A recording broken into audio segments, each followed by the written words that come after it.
Good morning, everyone. It is 8:30. We're not quite ready to begin. So thank you for your patience, and thanks to those of you who are in the room, I presume, for public comment. That is first on the agenda. George, can you hear us okay? I hear you great. Okay, thank you. What is that box? That's me looking at the people that are in the meeting so I can promote people to panelists. Oh, who need to be. okay. I'm like, what is that? Yeah.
It's like Halloween squares. It is.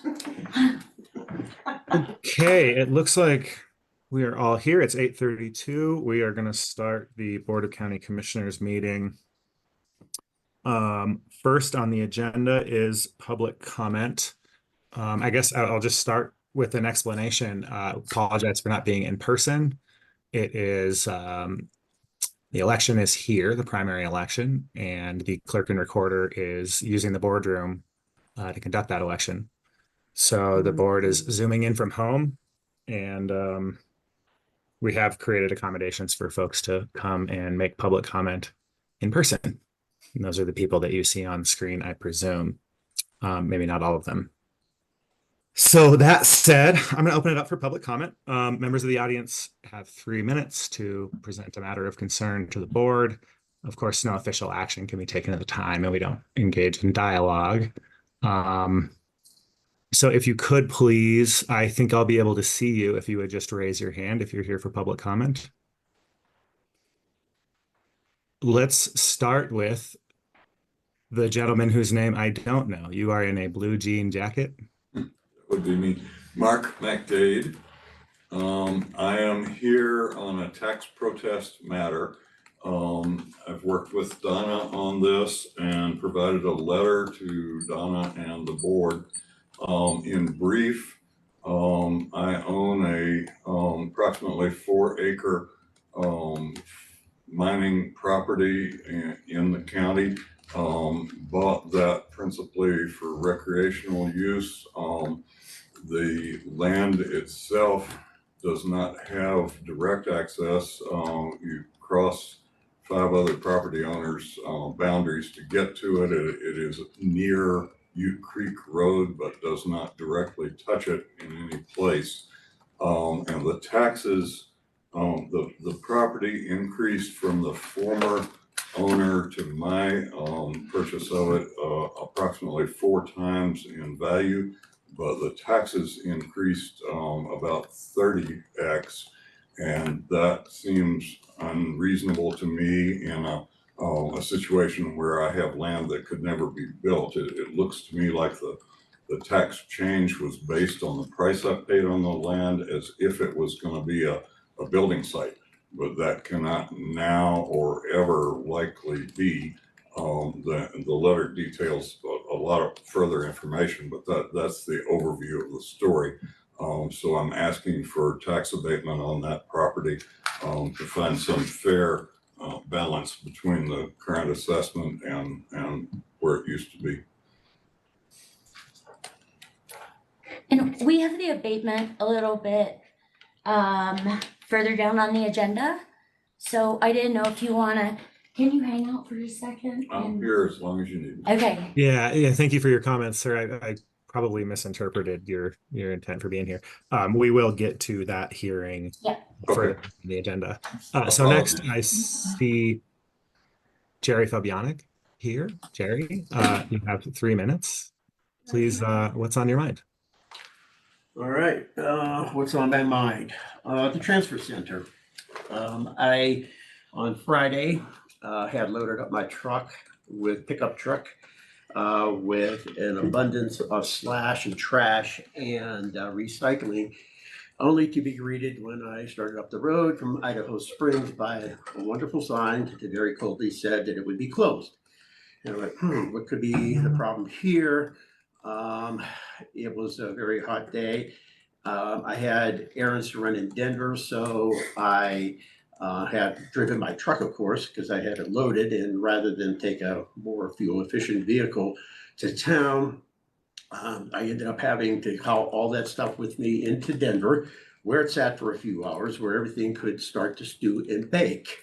By the time I got back home mid-afternoon with all my stuff, I can tell you that it wasn't a pleasant experience on some of the bags that had materials in that would rot, kind of like banana peels and so forth.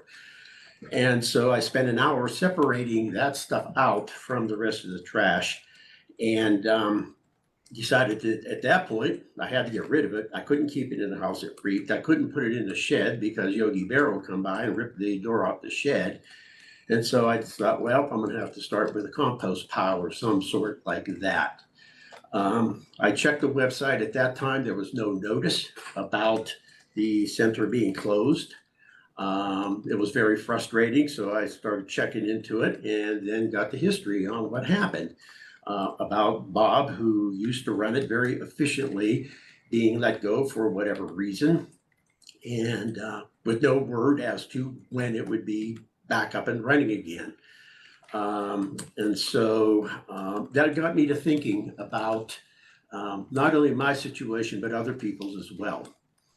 People who live in the far reaches of the county who cannot, and even though I live in town, cannot get trash service at the house. I can't get it because of the winds. I literally have had to anchor trash cans to the trees so they wouldn't blow away, and then recycle, forget it.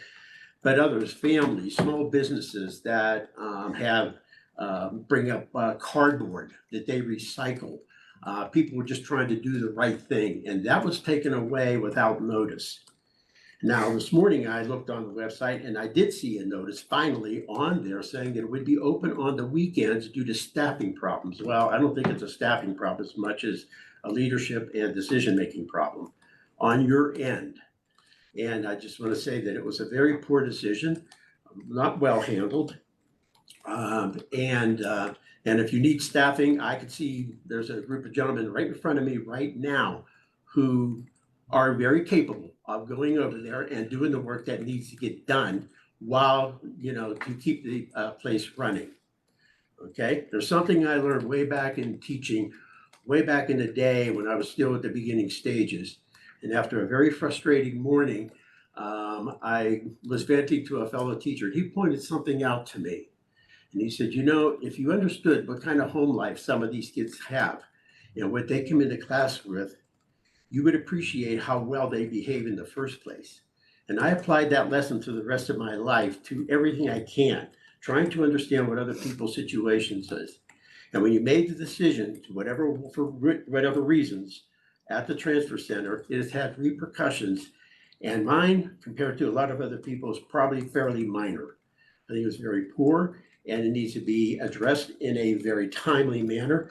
And it just speaks right now, it's part of your legacy. And it's sad to say that it is, George. Yes, I see a little smile on your face right now, but I'm not smiling, I'm not happy, because it's not a good decision on your part. So I just want to let you know, and there it is. Thank you. Thank you for taking the time to express your concern. Former Commissioner Mock, I presume you're here for public comment as well. Yes, sir. If you could please state your name, roughly where you live. Good morning, Commissioners. Tim Mock, 410 Soda Creek Road. I also want to express my dissatisfaction with the closure of the transfer station this weekend. The unexpected closure of this basic government service during the peak time was very problematic for myself and my neighbors. I would have liked to have thought or believed that you would have had a contingency plan before what I understand is the county recently separating with another long-term employee. But the transfer station is just one more symptom that actually provoked me to come in and express my growing concern about the workplace environment for our employees. I understand one of the reasons of for the vacancies in key positions is an inability to meet salary competitiveness. And I'd like to say that perhaps creating a new position of a deputy county manager at a rate between 150,000 to 190,000 sends the wrong message at this time. Just as concerning, I've been told that the county spent 25,000 on a recruiter to fill this new position. I would ask you to consider if the money at this point would be better spent on managing for essential government services the county has had a history of being able to successfully manage without additional administrators. Should you proceed nonetheless, hiring someone from outside the community, and I would like to remind you that Click Creek County actually enjoys an outsized proportion of successful and very talented individuals for a community our size, that hiring outside from our community for this position would further concern me. We're not managing for the community or what makes us unique. I truly hope that there was a search internally and encouragement for some of our exceptional employees here at the county who have deep knowledge of the ins and outs of the county and its residents to apply for this position. I also asked the board if it's not just about the pay, but the leadership environment county staff work under, among other things. In recent years, we've unfortunately lost some staff who have contributed significantly to this county, understood this community, had some exceptional accomplishments in their career, and were recognized and engaged neighbors. I've also heard more than my share of current and former staff discontentment, disillusion, fear for their jobs, and otherwise poor treatment by management.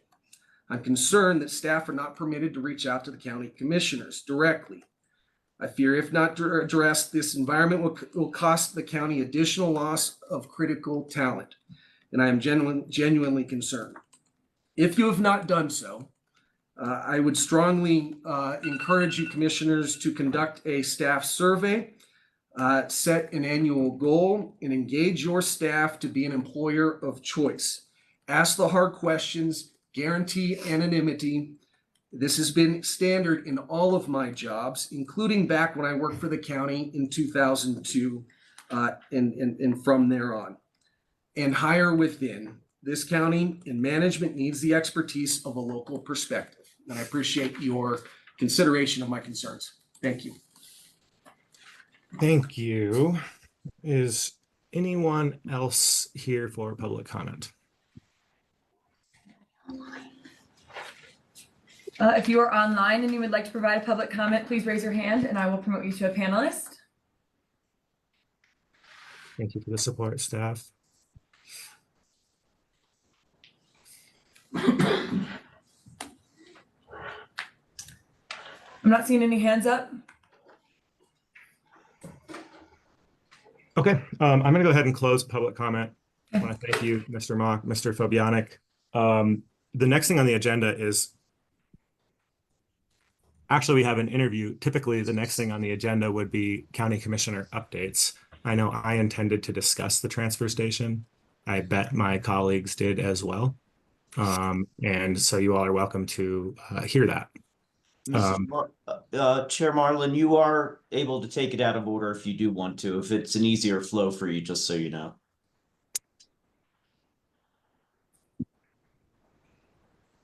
You know, I think my preference is to, and staff knows this, to have county commissioner updates happen right after public comment. I suspect that this is here to accommodate Miss McBain, and I do want to proceed and respect her time. I just suspect that that's why that's like that. So let's proceed with this open space interview.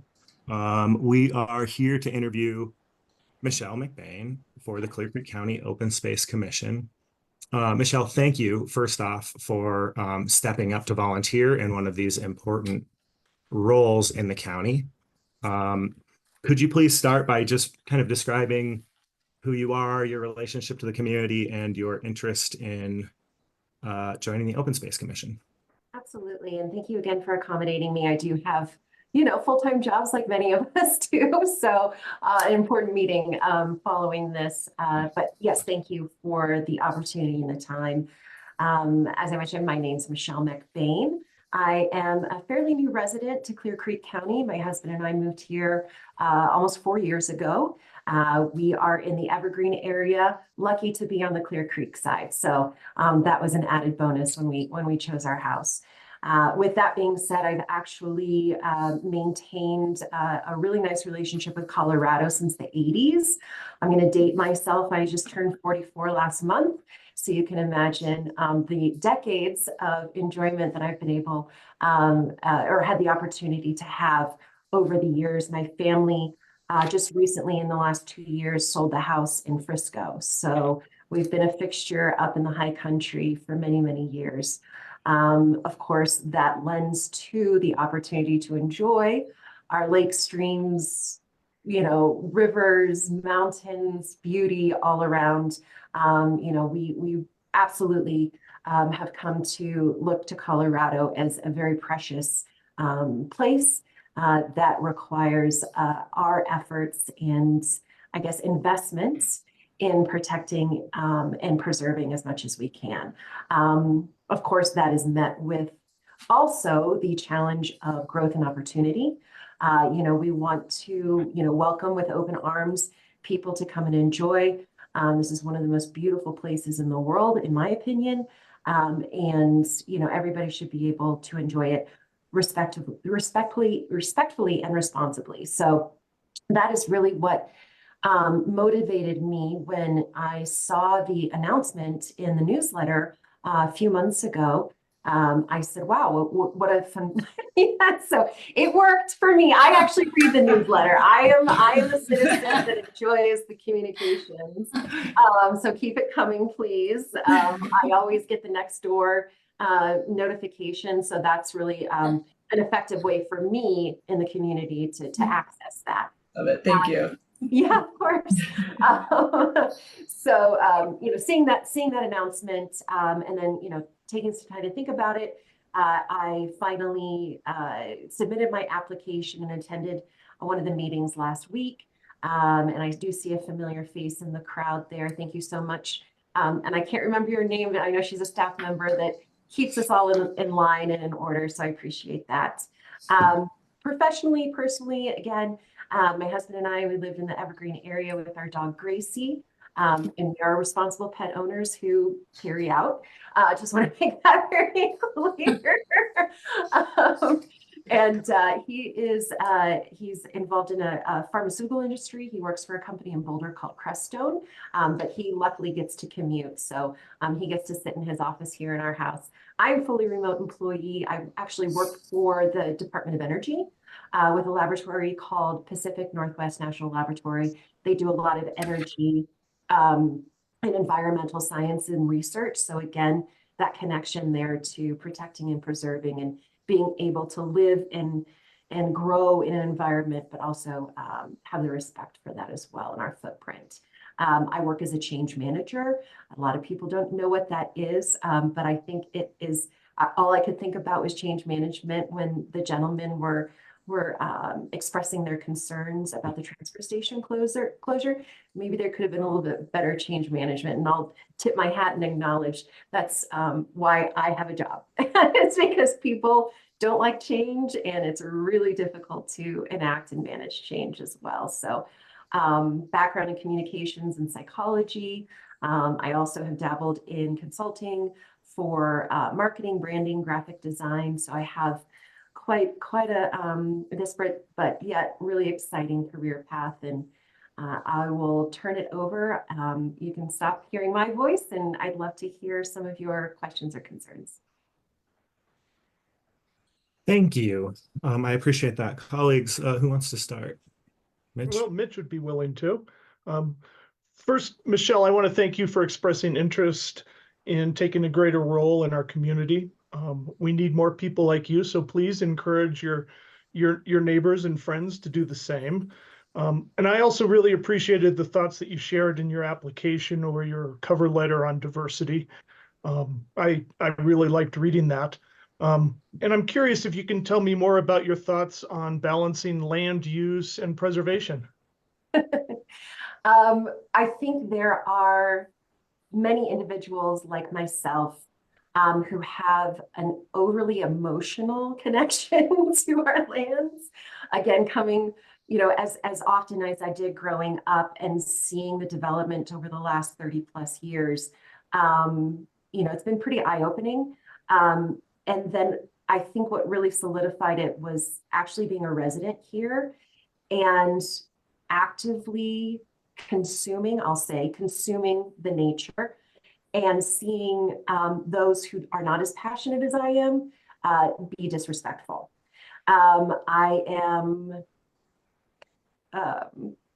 energetically and enthusiastically vocal about how I feel certain areas should be treated and respected, how we can manage and mitigate kind of overuse, disrespect, and hopefully find a really good solution to changing people's mindsets and behaviors. Again, I am a professional in change management, and I know that if we are going to change people's behaviors, we have to speak to their heart and not their mind. Logically, we can say all of these things. This does damage. We need to do this. We need to implement that. The rationale is great.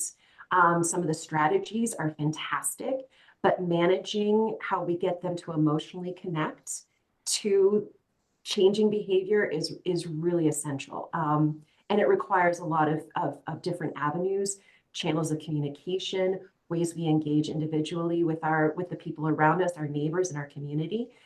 So I have some ideas there, but we can't stop it. We can't stop the growth. We can't stop the interest. We can't stop the, excitement to come and use. And, social media has certainly increased, I think, interest. I certainly see on my feed in Instagram influencers who are like, here's the best way to ice skate this winter. Go up to Lake Evergreen. And I'm like, please don't. We don't need more people. We just don't have the capacity. So, how can we promote and the enrichment of coming and enjoying the land, but also, maybe we can be a little bit more thoughtful in how we start engaging the community with that responsibility.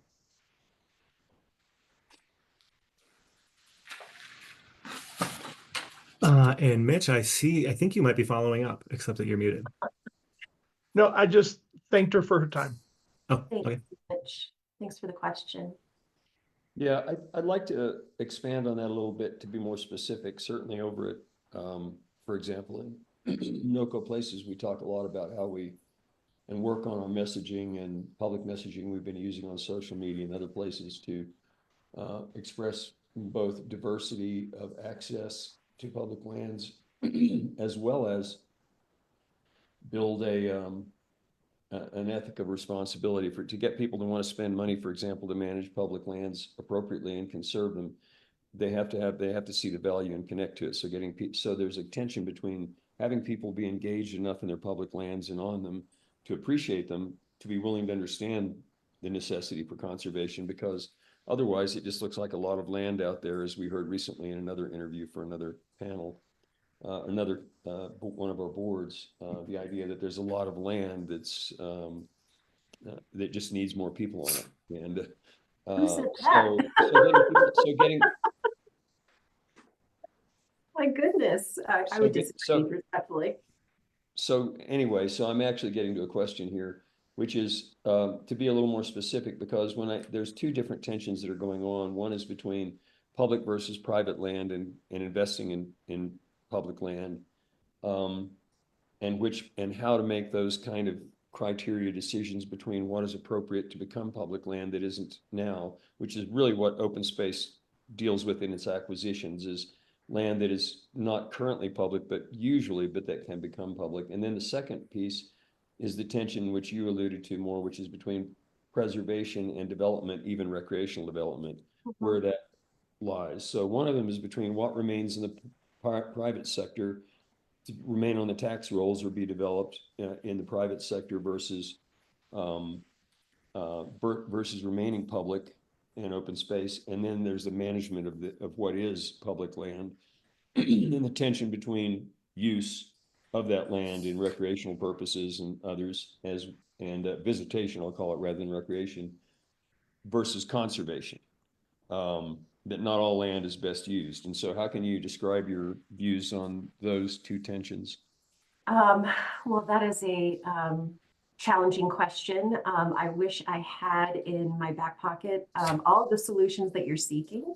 I think that in order to be informed, to be able to contribute to that, I'd need a little bit more dialogue around really what the vision is for this community, for this commission, for the leaders here.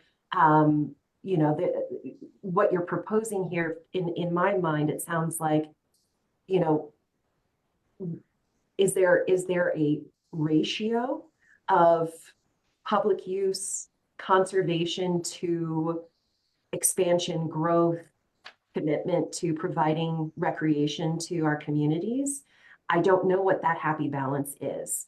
I think that if we wanted to promote a mindset around the community prioritizing whatever that ratio is, we can look into that kind of engagement. Again, you said there's social media.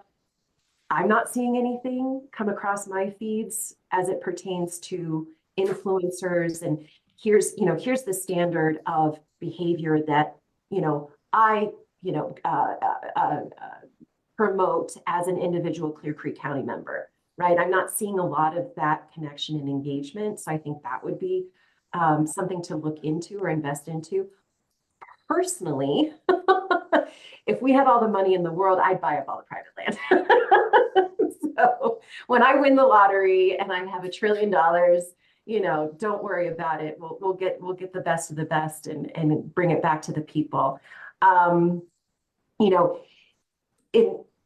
In my experience, it seems to me there will always be a challenge in growth and opportunity versus preservation and public space.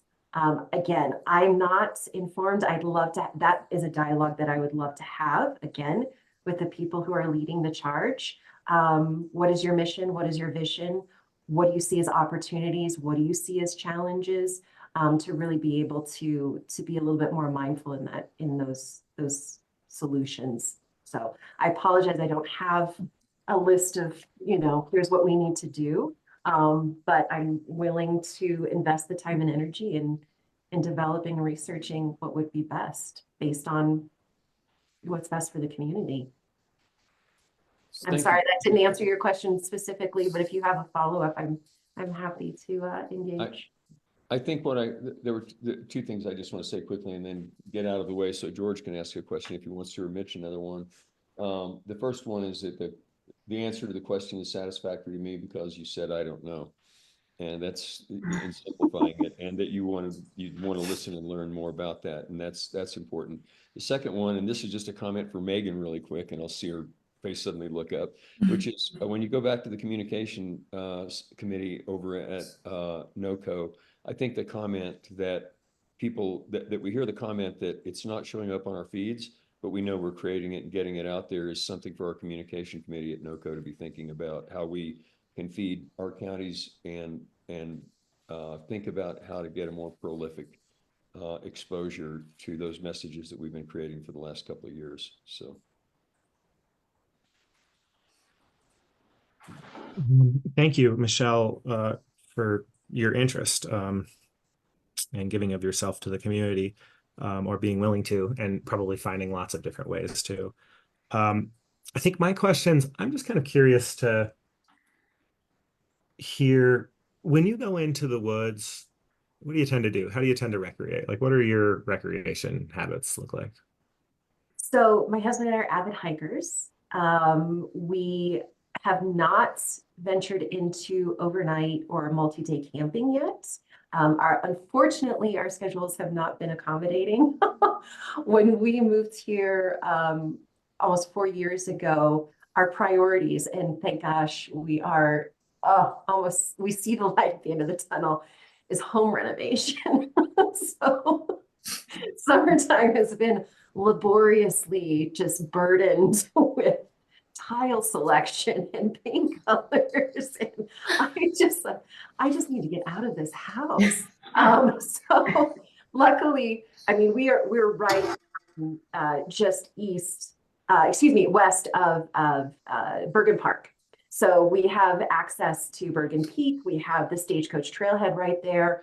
Of course, we have our little favorite spots and whatnot, but also venturing up into the high country and doing the hiking up there as well. Not terribly avid fisher people.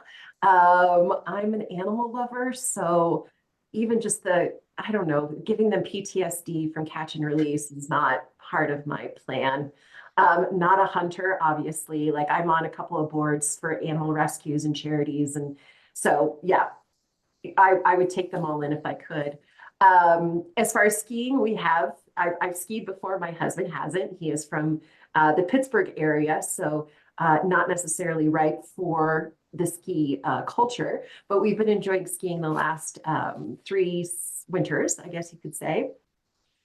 So winter sports, skiing. Summer sports, it's really just hiking and getting out, smelling the air, feeling the dirt and the gravel underneath our feet, letting Gracie sniff, right? That's the biggest thing, is for her to go out and just be like, well, this is new. What is this? What's this over here? What's this over there? So yeah, that's our happy place for sure, is getting up and out and as high as we can to see the beauty and the vistas.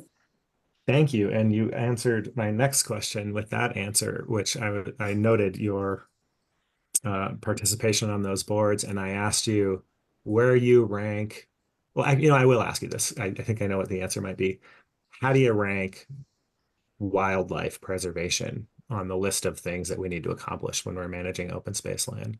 Oh my gosh. I mean, I will again be enthusiastically vocal in support of preserving wildlife, protecting their home. It's not just, I think we can see certainly, with the Genesee Tunnel that was just built, we have invaded spaces where we are not allowing them to live and breathe and prosper in their homes. So what accommodations are we now making? Because we didn't care at first, right? We just wanted to build our house here, build a road here, tap into water systems here. We've been very, very selfish as other animals on this planet, because we can, we have the capability to just come in and bulldoze whatever we want. So how then do we, now we have to take a step back and go, well, we have to remedy all of this. We have to rectify all of this. So we have to build the tunnels. We have to, maintain these lands, protect this wildlife.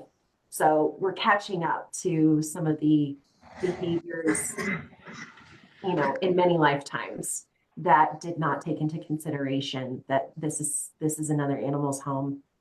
So yeah, super high. Anyway, I can go on and on, but I don't want to take too much time. Thank you. And I'm a dog person, not a cat person. I accommodate cats, but I feel as though dogs bring more to the table for companionship than a cat that just sort of like is bossy and snarky. Okay, I know that's a Not to offend anybody conversation. It's controversy you didn't need to wade into. I hope you didn't cost yourself any votes. I hope that doesn't, is detrimental to my chances in participating. No, that's totally a joke. So last question, I think. And I'm curious to hear your perspective, especially because you're a change management professional. Change management and conflict management seem to be pretty interrelated. Um, we're definitely in a situation in the Arapahoe Roosevelt, and then more specifically our open space, where um, different types of uses don't mesh well together. One type of use can cheapen the experience of another type of use. What's your approach to that? Do you view that more as trying to satisfy everybody, trying to pick what serves us and really emphasize that, or the third option that I haven't mentioned? Can you give me an example of conflict? Yeah, I'm talking about all of the different ways that you can go out and use the woods, right? You can hike, you can bird watch, you can ride a bike, you can get on an ATV, you can go fishing, right? And not all of those uses work well together. So what would your approach be to trying to um, deal with that? And I suggested some options like try to find a space for everybody and satisfy everybody, or figure out maybe what's best for us and encourage only that, or maybe an option that I didn't think of. So in change management, I would have a Nobel Peace Prize if I had like a book of solutions for every challenge, right? Like it doesn't work that way. Typically we start with, well, what is it that we're hoping to accomplish? And you know, obviously, and I'll speak from personal experience, I have a really strong opinion about mountain bikers on hiking territories. I think it's dangerous. I think it's disruptive. I think it causes more, you know, wear and tear on our lands, but that's beside the point. So if you were to come to me and say, all right, how do we make you and the cyclists happy? I think it depends on what is it that is our overall goal. Do we want to provide space for both? Does that mean restriction for some people, right? Change has to be, well, what's changing for them, right? So you have to decide on the path forward, the journey forward, the goals forward. And then we take a step back and say, okay, based on the people who are going to be affected, how do we manage those impacts to them? And I will say, and I've said this throughout my career, you cannot make 100% of people 100% happy 100% of the time. It is impossible, impossible. And I think, especially when it comes to government authority and intervention for people's quote unquote freedoms or desires, that adds another layer of complexity. So how can we message appropriately that in their minds would absorb into, well, they've taken into consideration my thoughts and feelings. They've taken into consideration my voice, my opinions, my needs, right? So it's very, very complex. A lot of just, you know, you need to understand who these people are, how they use it, why they use it, you know, what they hope for the future, as well as, well, what are our goals? What do we hope to do, preserve, change, implement, improve, whatever that means, right? Because that message needs to be absorbed to them as well as vice versa. So I wish I had a little booklet. Here's change management. Have fun, It's okay. be successful. But it requires a lot more conversation and dialogue and you know, really kind of laying out, you know, what do we want? What do we hope to protect? What do we hope to serve? How do we serve? How are we considering people's needs? It's complex. And so. Okay. Thank you very much. I don't have any further questions. Mitch or Andy, we'll circle back to you two if you have any follow-up. I'm not hearing if someone's speaking. Randy, you are muted. No, it's a long way of saying it. No, I think you hit mostly. I would just comment that, you know, it's good to know it's good to understand what kind of pressures there are to bring certain kind of activities here, both economic, commercial pressures, as well as social, you know, the demand of people just wanting to do things. And also, to analyze what those different uses really bring. As both a mountain biker and a hiker who has taken, who has taken trails off the map for biking because I recognized, because I tried biking and then I went there and I looked at the hikers that were there and I thought, no, this isn't a good place to advertise this, whether it's legal or not. It's not a good place to encourage people to go do that. But there are plenty of places where good bikers and hikers can go together, and there are plenty of kinds of riding that should be segregated from hiking and vice versa. So that's a management issue, I think. But I think you really brought up the tensions. And I would suggest that our proximity to Denver and the market that's down there is the main thing we need to manage for. That's more of a comment than a question, but I guess it's a long-winded way of saying I think we covered what I would have wanted to hear brought up. Yeah, I mean, if you want to hear a funny story that really represents my personality and passion for wildlife, my husband and I, we love the Saturday morning hikes, taking Gracie out, getting out there early. I call 10 o'clock the witching hour. He never understood why until he lived here and saw all the people sort of descend at 10 o'clock. I'm like, I grew up doing this. Trust me, we got to get out there. And of course, there's the après hike, which is a crucial component to any Saturday. So you're sitting out on the patio at Lariat Lodge, beautiful summer day. Of course, you had all of the motorcyclists, causing the noise pollution and whatever coming up and down. And we happened to see, the herd of elk with a number of bulls protecting their babies. And some idiot, pulls over, crosses over 74, and proceeds to do one of these things. Hold on, I'll do it in action.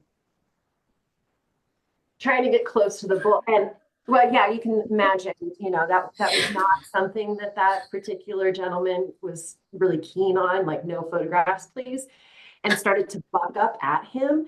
And of course, everybody's like, oh, no. And I just screamed down. I said, go back to the valley. And everybody applauded and cheered.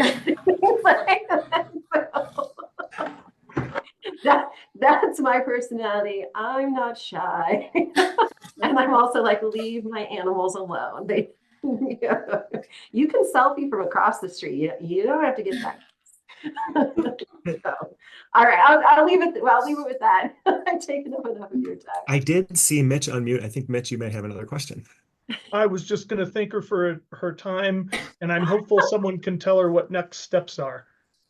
Yes. Before we do that, do you have any questions of us outside of what next steps are? I do, but I know that, these meetings tend to run long, and I'm not going to take up any more of your time.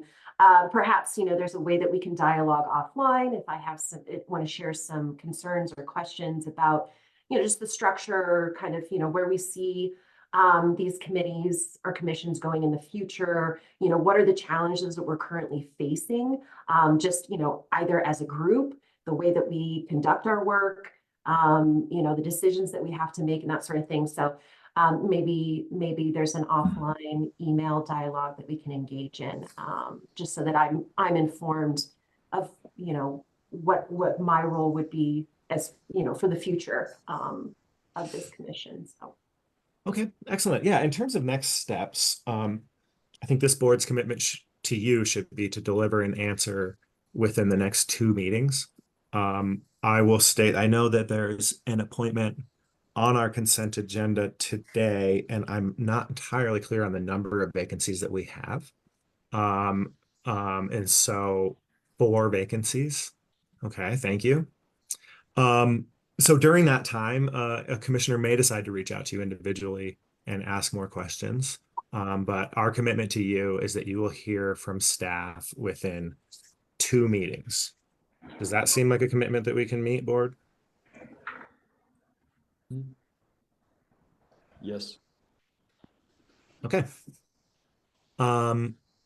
With that, I want to thank you for your time and for stepping up and being willing to interview and all that. And I hope you have a great day. Thanks for listening. I appreciate it. Have a wonderful rest of the week, and we'll be in touch soon. Okay. Bye-bye.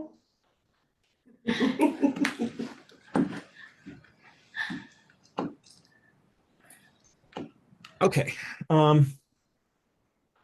Next thing on the agenda is county commissioner updates.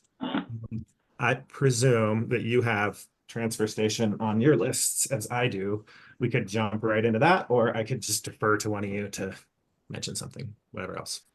Well, I would say that I understand certainly the inconvenience of what's going on at the transfer station. I had a lot of reasons to get a lot of stuff done this last week too, and was lucky enough accidentally to schedule my time at the transfer station that I had to do to get ready for some stuff going around here. And it was it did accelerate what I had to do in the last 2 days they were open last week. I know that I only learned on Tuesday, I believe, that the transfer station was going to be closed this weekend. So I know the intent was to keep it open. And so it was, it's not something that we made a decision to do because we want to do it. And it's not something that we see as a permanent fix. We ran into this before. And I know that our board was pretty adamant that we get this capability and resource back online as quickly as possible. And I can attest to the fact that it is primarily, almost entirely, a labor market situation that also brings great stress onto the people that are working there when they work long hours or when they have large responsibility, like running the department and then having to show up on the weekend and work the transfer station themselves, as our road and bridge director has. And it's put a huge personal strain on their life. And so in order to make sure that they do feel happy and secure in their jobs, we have to give them some relief. And also, I'd like to point out that we have those positions posted and have had them posted. We're trying to fill them, and we'll always fill them with qualified people locally if those people actually fill out applications and apply for the job. Unfortunately, we've been unable to have enough people to keep it going, but you have my commitment that I will certainly be intending to get this problem solved and that resource back up. And because I know it does matter to people, and I'm sure it is a grave inconvenience to people to not be able to, Mr. Fabianics, for example, example of having to take his trash to Denver, and I understand his frustration. And there are a lot of large things in people's lives going on also at the same time. And part of those are in our operation trying to solve this problem because we knew it was going to create a lot of heartache and heartburn and criticism. And we didn't make the decision. I didn't make a decision. The county commission didn't make a decision. I'm not passing the buck. I'm just saying that operations are decided by the people that are running the operation based on the manpower that they have and how they have to prioritize their own security and job as well with the resources that they have. And we will continue to try to fill those resources and get people in place and have the transfer station back open on a reasonable schedule. And at the current time, it's just an emergency measure because we didn't have the people to do it. And so on that subject, that's what I got to say. Also, I don't have a lot I want to say. I'm really busy this week currently and have been the last couple of weeks, but I will say that we're bidding farewell to Monty Williams, and that was brought up before as our forest supervisor. The county and really all the counties in the district have been, or in the Arapahoe Roosevelt National Forest. Monty's the supervisor of the Arapahoe Roosevelt National Forest. And all of the players, the multiple counties, about 7 of them in the Arapahoe Roosevelt National Forest, have been asked what we would like to see in the new supervisor. Not that we have to be careful how we state it because we don't want to push the federal government into having them think that we can make that decision, but we certainly would like to impress upon them the qualities of collaboration that Monty's brought to us for a long time. And I'm sad to see him go because he's made a lot of progress in working with us here collaboratively. And that might involve also integrating the efforts because we're a little too siloed between the NOCO fire shed versus the NOCO public land management. And because those overlap in great degree, because a lot of the decisions or recommendations for policy, overarching policy and vision that we're doing within the overall public land management, visitation, recreation, deal directly with fire, both the impacts from fire and the impacts to fire. And I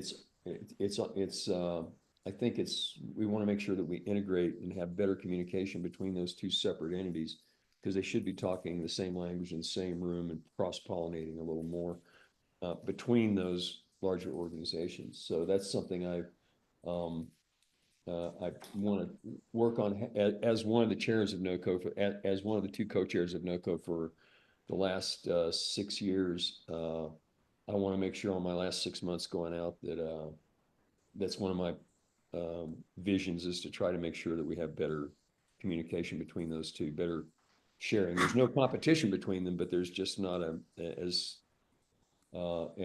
prolific integration as possible. And that's really all I've got this week. Oh, okay. I was gonna say, before you move to the rest of your list, I was thinking we could have a little bit of dialogue on the transfer station. It's on my list as well. But thank you for your Okay. comments on Sorry. NOCO places. Mitch, do you have thoughts on the transfer station, or would you like to defer to me?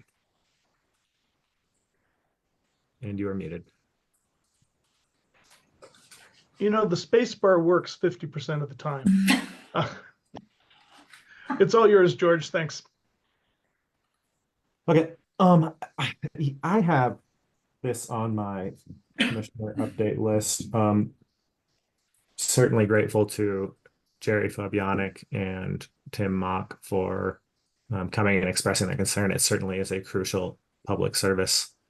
I do just want to share that I have a tendency to grin when people mention me by name in a negative manner.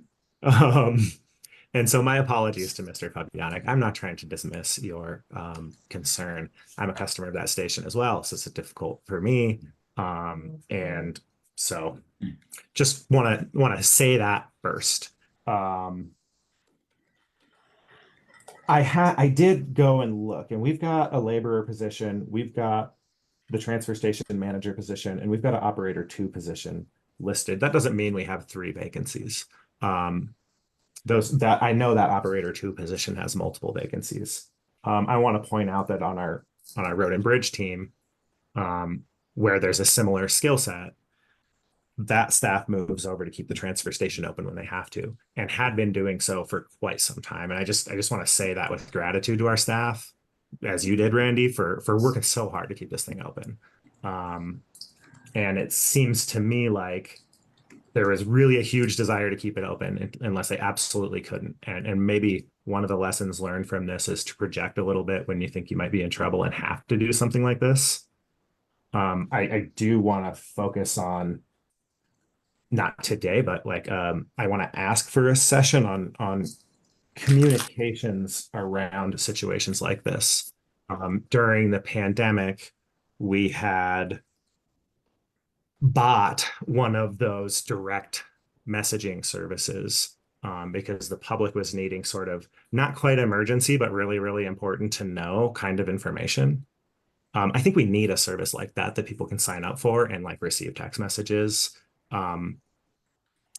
When the decision was made, the constituents of ours who had signed up for that service had received a text message. If Jerry Fabianic had received a text message, I think his day would have been better. And I think we should acknowledge that and acknowledge that there's a system we can build to do better. So I'd like to ask for a session on that. I'd like to make sure the board is not in the way of staff acquiring whatever tools they need to be able to have that kind of direct communication relationship with our constituents. And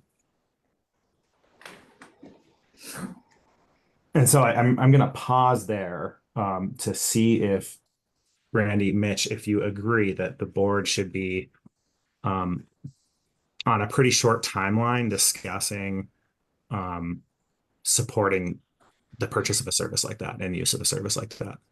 I think it's a justifiable thing. My feeling about what happened was I was I was told that we were having trouble filling positions, and we may in the near future. Just the week before, I was told that we may. I think the intent was that it would remain open this last week on regular schedule. And the strain on our staff just became so intense at that time that it became clear that in order to maintain their personal stability, they needed the time. They needed to have the time off to be able, because they just didn't have enough people to, you know, to work constantly and provide the services there. I do. So I think there can always be a time that happens. And so we can't eliminate those kind of things from happening, but how we communicate to the public when something does happen like that, this sort of an emergency situation, we can try to find a way to have the word out in a manner that better benefits them. We did know by certainly Monday, Tuesday, obviously, if I learned on Tuesday, that it was going to happen, and that we weren't going to be open that weekend. And so it would have been helpful to have that word out as clearly and publicly as possible. And I think a system like that I think a situation like this would be a justifiable use of that system. I know you don't want to overuse those systems, or that it turns into wallpaper and noise and people don't hear it. You know, if there's too many that go out. But I think this would have been a perfect example of something that was important enough to get the word out and use that system if we had it. And so I think we should have something like that back in place that people can sign up for. And so yeah, I'm up for the conversation. That was a long-winded yes.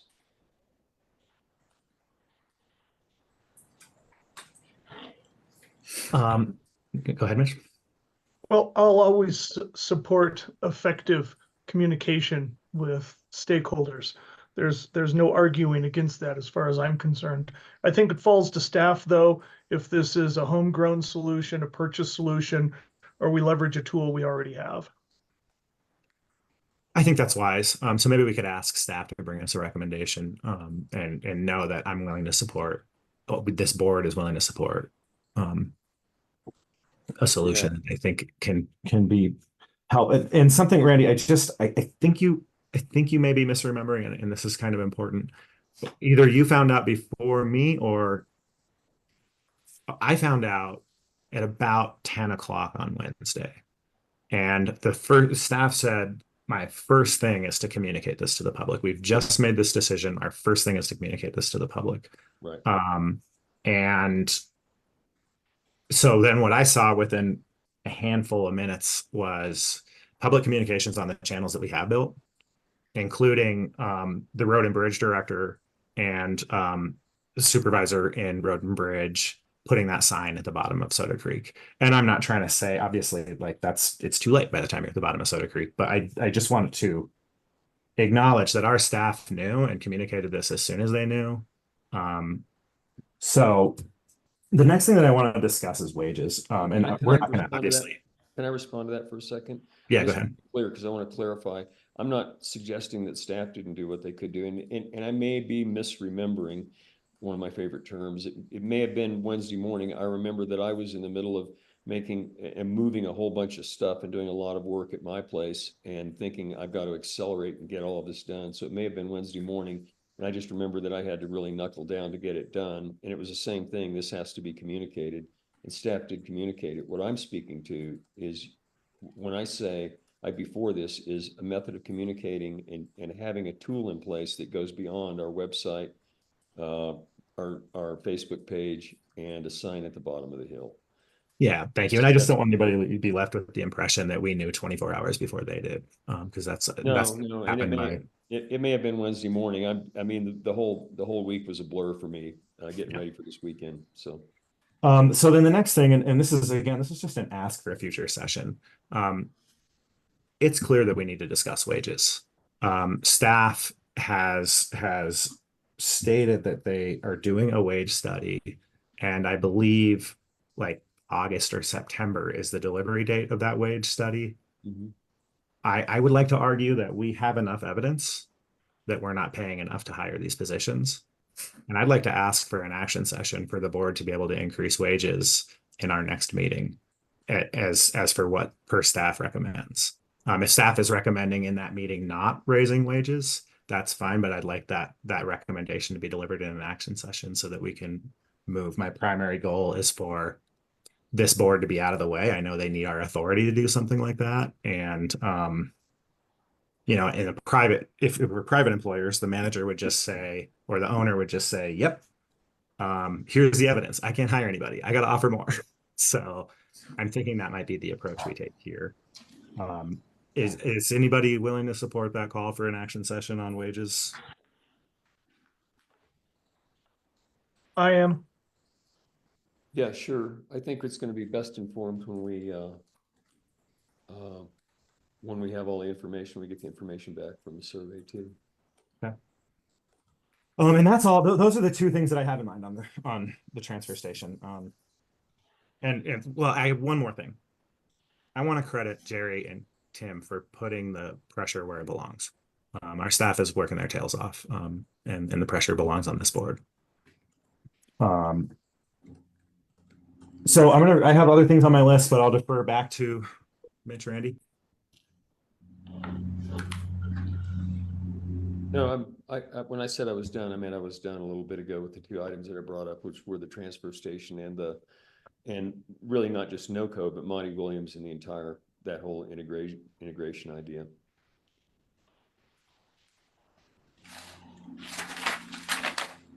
Well, during the last 2 weeks, I've continued to work on becoming a productive member or partner in the fire authority conversations. I've had the opportunity to meet with internal stakeholders. I dove into governance and planning documents and financials, and I even spent a little bit of time with firefighters from outside our district.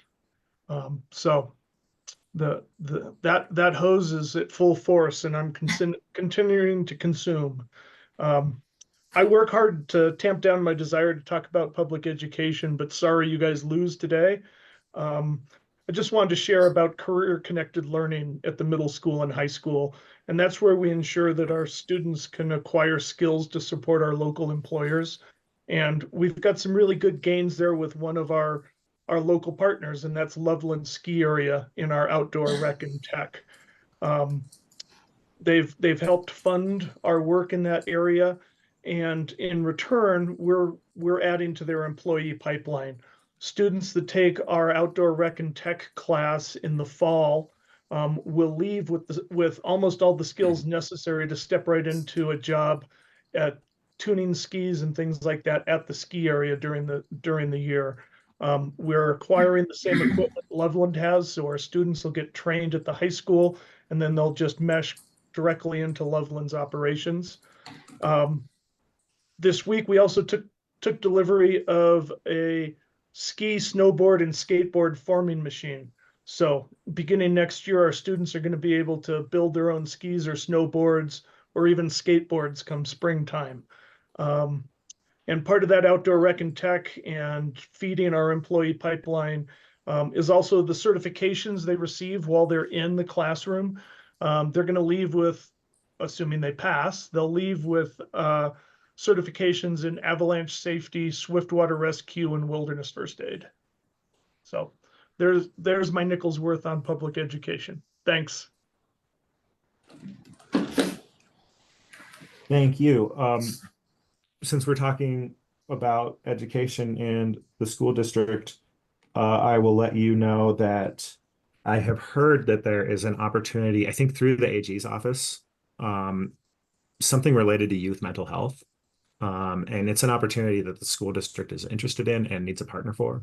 I reached out to Carrie Ann McHugh as the board liaison just to see sort of what they're thinking about and how we can be supportive. I know that this is identified in our CHAPS plan, our public health plan, as a crucial need, and look forward to being a partner. So that's just an update to you on that.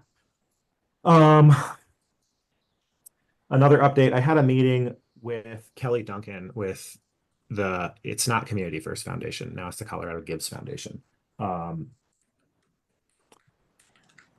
We had identified $50,000 worth of ARPA money to try to figure out how to build a community foundation, another community foundation or a community, Mitch, I'm saying this because I know that there is a recently constructed foundation, and the last time I mentioned this, you said maybe we need to think about how those two interact, and so I'm sensitive to that. I'm thinking that this money, after going through the conversation, I'm thinking that this money could probably be best used to have somebody build a plan for what that looks like, how that would interact with the school's foundation, just what that needs to look like. I've also engaged several community members because this was a big mission of Sean's, and without him here to really pull the weight, I'm hopeful that some members of the community can kind of step in and really provide some thought leadership in this area. So I'll continue to update you all on that. It is my hope to continue to press on. This is Sean was absolutely right. This is a big missed opportunity. There are people in our community of means that are probably donating outside our community that would probably love to see that money help people in our community. And there's certainly a lot out there that folks need help with. So that's a quick update on that. I want to ask for an action session to take a position on initiatives 50 and/or 108, assuming they make the ballot. We'll know pretty soon whether they're going to make the ballot. I would oppose one or both of them.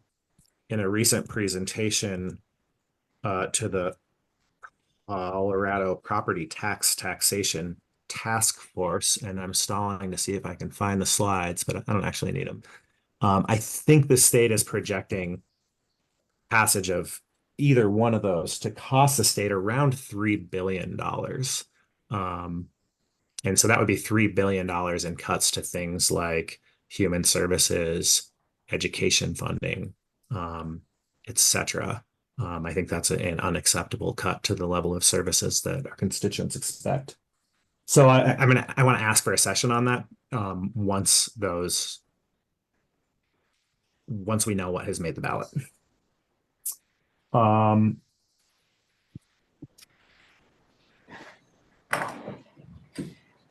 And that's all I have.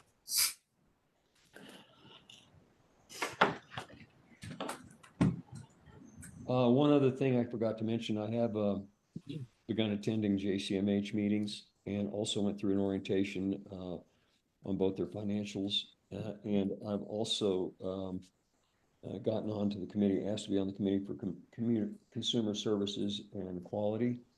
That's one of the 3 committees within JCMH in order to try to represent. I was given an option of 3 different committees, and that was the one I chose because to be able to represent the needs, the needs and difficulties in providing equitable services to the rural communities, the more distant rural people served by our, CMHP, CMH, and it was very productive, and I learned a lot and about both their budget, their sources of revenues, and their abilities, and I will be working on that committee to dial in as well as I can. So, Okay, thank you.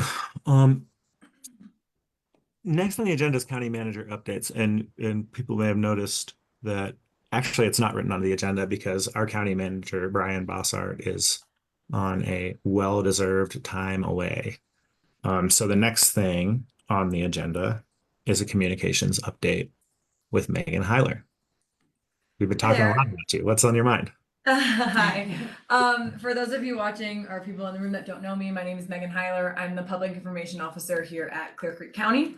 Would love to touch on the transfer station communications. I also found out on Wednesday, and I had something up on Facebook, Nextdoor, Instagram, all social medias, Twitter, within the end or at the end of the day. I'm a office of one, so sometimes it can be hard to kind of juggle everything that's going on, but I do want to encourage people to kind of get involved. And you can do that by following our social media pages, looking at our website, subscribing to the newsletter, listening. I do a podcast every week, and you can listen to the podcast for Clear Creek County updates. There's a lot of ways that you can find information, and I promise you it's out there if you look. That being said, it's hard to reach everyone, and it should have been up on the website sooner, and I apologize. It should have been up there sooner. But yes, I just really want people to get involved because I really try to communicate with everyone. You guys mentioned the text subscribing. We actually do have something that is a little bit similar to that. It's on our website, and you can subscribe to text messages specific to each kind of department if you want. When I actually made a notice on the website, so like immediately when you go to the homepage, it should be at the top and it's in the carousel. And I sent out that text message. I think we have like 900 subscribers. Obviously, we have over 9,000 people in the county, so that is not everyone. But I would love for you guys, for people at home listening, sign up for that, and you can get subscription emails. You can get text messages and things like that. We have one for the roundabout when the roundabout is running late.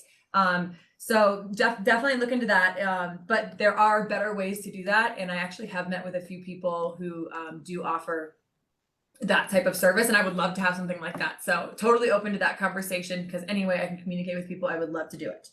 Let's see here. What else do I have, Megan? This also, I know this is not everybody's favorite thing, but if you cannot get to the transfer station on Friday and Saturday, you can go to the Gilpin County transfer station. It's a little bit out of the way. It is a little bit more expensive because you are obviously not residents, but that is an option, and that information is also on our website if you all are interested. But obviously, we're working on this. And also just a reminder, the Gilpin County transfer station will be closed tomorrow in observance of Juneteenth, as will Clear Creek County. So Clear Creek County offices will be closed for Juneteenth. Obviously, emergency services will still be going on, but just wanted to get that out there. Another thing to be aware of is the Slacker is this weekend, the Slacker Half Marathon. So there will be a lot of road closures here in Georgetown and kind of around. So I do just want to let everybody know that Rose to Guanella and 7th will be open for detours, but maybe try and avoid the area if you're not running in the Slacker, just because you might take you a little bit longer. Let's see. Other than that, also Nextdoor is a great place to get resources. I think we have 4,600 people on Nextdoor. That's a place where I put everything everywhere, but Nextdoor is also, I know people really enjoy that, and that's where we have the most reach. But yeah, is there anything else you guys want to let me know about communications? I totally agree. That's the bane of my existence, so I get it. No? Okay, cool. All right, then my communications thing is done. Thank you. And for people looking for evidence that we take this seriously, there she is. We're investing in getting better in this. And she just recently, we approved the communications plan that describes in great detail how we're going to continue to get better. I think we have gotten better, and I think we can continue to get better. So thank you. I literally lose sleep over this. So I'm not kidding. I want people in the county to know that I care. I want them to be informed, and I'm working on it. So. Okay, let me pull up my agenda. Appreciate the update. Next on the agenda is the consent agenda. Does anybody want to pull anything from the consent agenda? No, not that. Now that I know there are 4 openings, I'm good with the consent agenda as proposed. I had the same thing on mine, Randy. Same. Okay, I'm going to go ahead and read it. Item A, consideration of approval of the warrant register. Item B, consideration of approval of Board of County Commissioners meeting minutes for June 3rd, 9th, 11th, 17th, 18th, 24th, and 30th of 2020, and July 1st, 2nd, 7th, 8th, 9th, 14th, 15th, 22nd, 23rd, 28th, 29th of 2020. As you can see, we're catching up on some minutes from 2020. Item number C, I shouldn't be making comments. Consideration of approval of 2024 Board of County Commissioners meeting minutes from May 30th, 2024, June 4th, and June 5th, 2024. Item number D, consideration of approval of memorandum of understanding with Clear Creek County and the Naloxone project. Item E, consideration of approval of resolution number 24-46 to appoint a member to the Clear Creek County Open Space Commission. So I'll make a motion that we approve the consent agenda as read. This is Mitch. I'll second that. Okay, thank you. Any discussion? Nope. I will briefly thank AJ Barton for stepping up to serve on the Open Space Commission and congratulate him for this appointment. I also just want to point out continued participation in the naloxone project with Clear Creek EMS. That's super important, and I'm glad to see we're still doing it. That said, hearing no further discussion, all in favor? Aye. Aye. Motion passes. Next on the agenda is, we're in several action sessions. The first is consideration of approval of resolution resolution 24-47 to appoint a chief building official for Clear Creek County. Peter, am I passing this to you, or Amy, am I passing this to you? It should go to Amy, even though I'm on there, but since I see Amy, I will turn it over to her so she can introduce the building official. Hi, folks. I don't believe the building official is online at the moment, so I wonder if we might want to switch. I'm sorry about that, Peter. He may not, I don't think What's he's his there. name? Is it? David Danielson. Yep, he's here. Oh, he is. Oh, Yep. excellent. Oh, great. Fantastic. Oh, watch your power.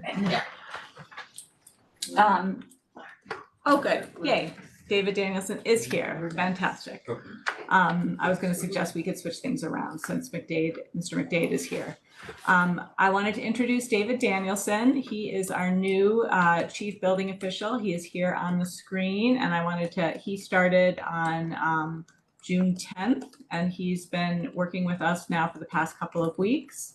And I think one of the things that is most important about his joining our team is that his role as chief building official is a little different than past chief building officials, because we have done a slight restructure in the way we are approaching the team in light of Fred Rolenhagen's departure. We are moving more functionality into the building official's purview. So David is not just leading the building department function, he's also supervising the permit services and operations function. And the planning department will stand separately. So the planning manager and the chief building official will report to me, rather than having that all under one person. And so we think this makes a lot of sense to have so much of the permit functionality, which often really is connected to building permits one way or another, to function in that way. And David has a lot of experience with process management and having worked in a large city. So that's part of this move, and we're very excited about this opportunity. And so that's what's happening. So David, do you want to say hello? Hello, everybody. Sorry I was kind of late coming here to the BOCC. I was on a few phone calls and take care of some hot fires this morning. If you have any questions of me, you're always free to call me or email me, anything like that. If you have any questions now, I'd be more than happy to answer them. Thank you, David. Greatly appreciate your presence here. Any questions for David, colleagues? I just want to welcome him to the team. We appreciate you taking this on. Yeah, same. I am very happy to see that we got somebody on board that knows the codes and building practices to serve in this capacity. It's critical to have people that know those things to be able to sign off on COs and permits and stuff like that. Me too. I want you to know, David, that I say that as a 40-year builder who was a general contractor and worked with building departments a lot, and actually enjoyed sitting on committees helping to write a building code for Summit County, a new building code, and was for them their sustainable building code back about 15 years ago or something like that. And I think it's really, really important to have good people in place. And I like building departments that are consistent. I've worked under building departments which were, some people thought were easier to work with because they were kind of loose and easygoing. And I found that when somebody applied the codes consistently, I didn't care if they held my feet to the fire, as long as I knew my feet were being held to the fire. Then it was really easy to do things right. You know, I really appreciate it. Thank you. And that is usually the biggest complaint of building fire departments is inconsistency, you know, but we will do our best to shore that up. Excellent. With that, I would welcome a motion.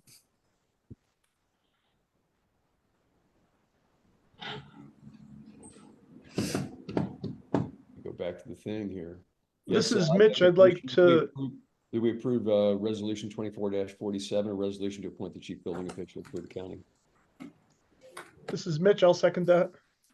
We have a motion and a second. All in favor? Aye. Aye. Aye. Motion passes. Congratulations, welcome, and thank you. Thank Thank you, commissioners. Second action is an abatement hearing for Mr. McDade. Thank you for your patience. I'm sorry this thing keeps putting you on camera. No problem. I'm gonna make an editorial comment that my concern here seems very small relative to everything this commission's dealing with. Do you want to come sit up here? Sure. There you go.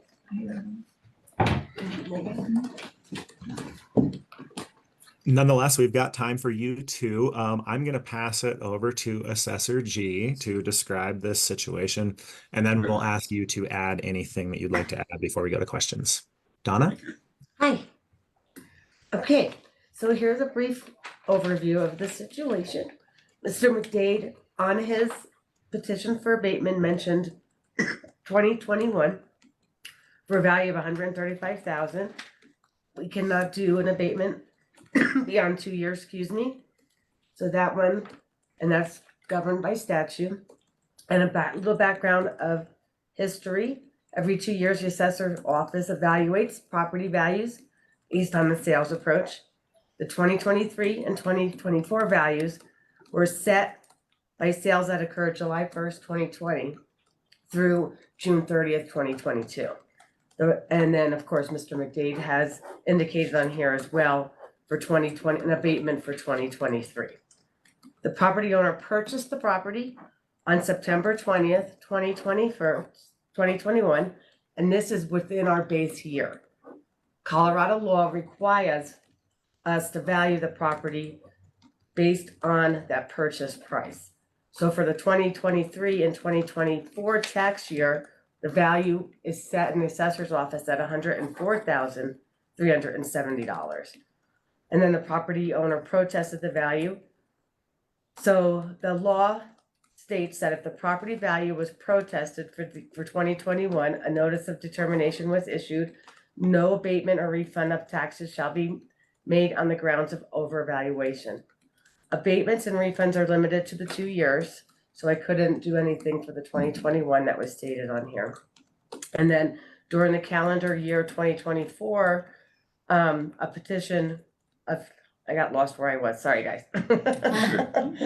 So for the 2023 year, the assessor recommends denial for the evaluation of for $104,370 as it was purchased for $135,000 within our base year, and that is Colorado law. Thank you. Mr. McDade, what would you add to this? I don't understand all the detail of all of it. My fundamental concern is that the reclassification from natural resources appears to me to reflect a concept that this land could be built on someday. And I don't think that's actually true. Natural resource, as traditionally, I think in this county meant mining, but it also can mean recreation. And that's my intent in owning the land. That this change in taxation it represents something like 30 times more change in the tax than the value of the land changed during the recent history. And that fundamentally feels inequitable to me. So I would like this group to consider what alternatives there are. I understand clearly what Don has said around the legal constraints, and I'm not challenging that. I do not actually know how to resolve it, and so I'm asking this group to think about that. And typically, when we classify something as a natural resource, it doesn't have the access. And since this does have the access, that's one other reason why we would have changed it from the natural resource to just a mining claim. And again, due to the value that was paid for it, according to Colorado law, we do have to value that for that base period, Okay.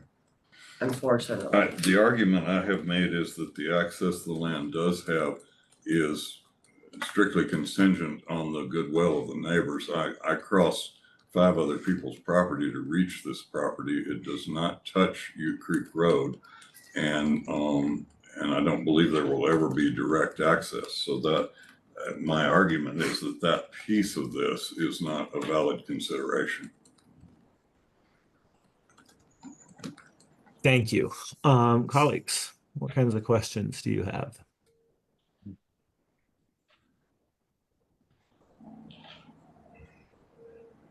I think I heard that statute is really leading the recommendation from staff. Is that correct? That is correct. Colorado law states because it's purchased within our base year, that the purchase price determines the value. Now we could take a look at it because it was for 20, the value was set for 24 with taxes due in 25. I'm recommending a denial on that because of Colorado law. Now, if there is truly no access, we can go out there and look at it for 25 due in 26 and take a ride up there and see what we've got up there. Well, I can provide maps as well if that's helpful. Yep. We're fortunate to have access to an excellent GIS system that I suspect all 3 of us are on. Randy, any questions from you?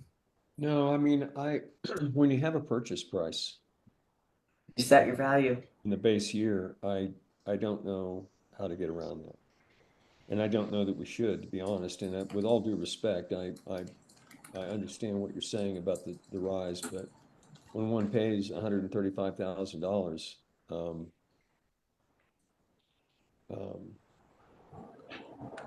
it's hard, it's hard to deny the value and the commensurate assessment.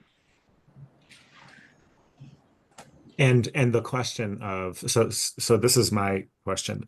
The question of whether this is natural resources property or what classification is a question that's answerable in a petition next year. Is that, I heard you right? Right. Okay. It seems like statute and logic would dictate a denial of 2021, 2022, and 2023. I would welcome a motion as such if my colleagues agree.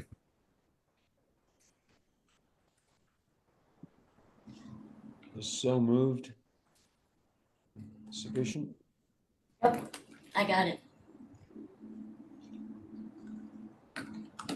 Okay, that's a proper motion. I'll second. We have a motion and a second. All in favor? Aye. Aye. And for the record, if I may, Mr. McDade, we are going through reassessment for the 25 and 26 tax year. You will get a notice evaluation next May for your new value. Please contact us when you get that. Okay. Okay. All right. And if I understand then at that point, it is reasonable for me to talk about the change in classification away from natural resources. Right, we can maybe contact our zoning department and they can take a look at that for you too. Okay. All right. Well, thanks for the consideration. Thank you for your time.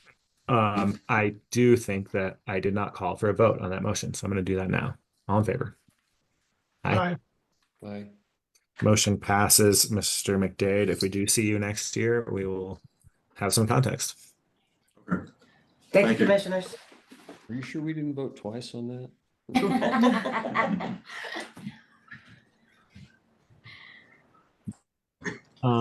Next Yeah. Okay. Well, yes. is consideration and approval of discussion and potential action to establish funding for a child care scholarship program. This was on the agenda for action in case there was an agreement for this board to execute. There is not. However, there are several policy questions that I think this board can discuss now to offer direction to the county attorney who is drafting this agreement. I'm going to pause there and Peter, fill in what I miss before we get to the questions. Don't really have anything additional to what you just said, George. We haven't really outlined the specifics, but I need some direction from the board as to what it would like in a potential agreement with the schools foundation to affect a number of childcare related matters. Well, that's a good opportunity for me to go get coffee then, because as many of the listeners are aware, I've been working on early childhood education in our county for quite a while. And I want to avoid the appearance of conflict, bias, or favoritism. So I'm going to go get coffee. I'm going to log out. Beth, can you text me when I can come back? Yes, sir. Thanks. Peter, in this situation for this subject matter, do you agree that that recusement is a necessity? I think it's appropriate. I did discuss it with the commissioner, and in an abundance of caution, he felt that that was appropriate. Yeah, I would characterize it as an abundance, but thank you. Okay. So Peter, my plan is to go through, well, taking a step back, we had a meeting yesterday that I felt was very productive with the Schools Foundation and the nonprofit that I refer to as EECL. Is that expanding early education in Clear Creek County? Something like that. So what we did is we looked at a contract that Summit County has with a partner to do basically the same thing. They have a dedicated mill to fund childcare. In that, there are several specifics that the board could decide to put in the contract, could not decide to put in the contract. So I kind of want to run through those questions. Before I do, I think I want to sort of my general orientation towards these questions and this board's interest in them is that we've got a very competent partner in the Schools Foundation, who I think can be left to design a lot of these policies without this board having to restrict a lot. That said, that's just my sort of general approach to this, and we are a board, and so Randy, and it's the two of us, and so what I want you to know is that I'm willing to accommodate your perspectives here. The first specific thing to get into is I think you have to actually, but anyway. What's that? I think never mind. It's not important. Did I misspeak? Yeah, it's okay. Okay. So the first thing is income criteria. I think we would both agree that there should be some kind of equitable distribution. I mean, like very generally speaking, we wouldn't want like a high income family who may be eligible to elbow out a low income family who may be eligible. In the Summit County contract, they have an income limit. We could ask for an income limit to be placed into this contract. We could have some general language stating a goal for equitable distribution and try to come up with a definition of that. What are your thoughts on that subject, Randy?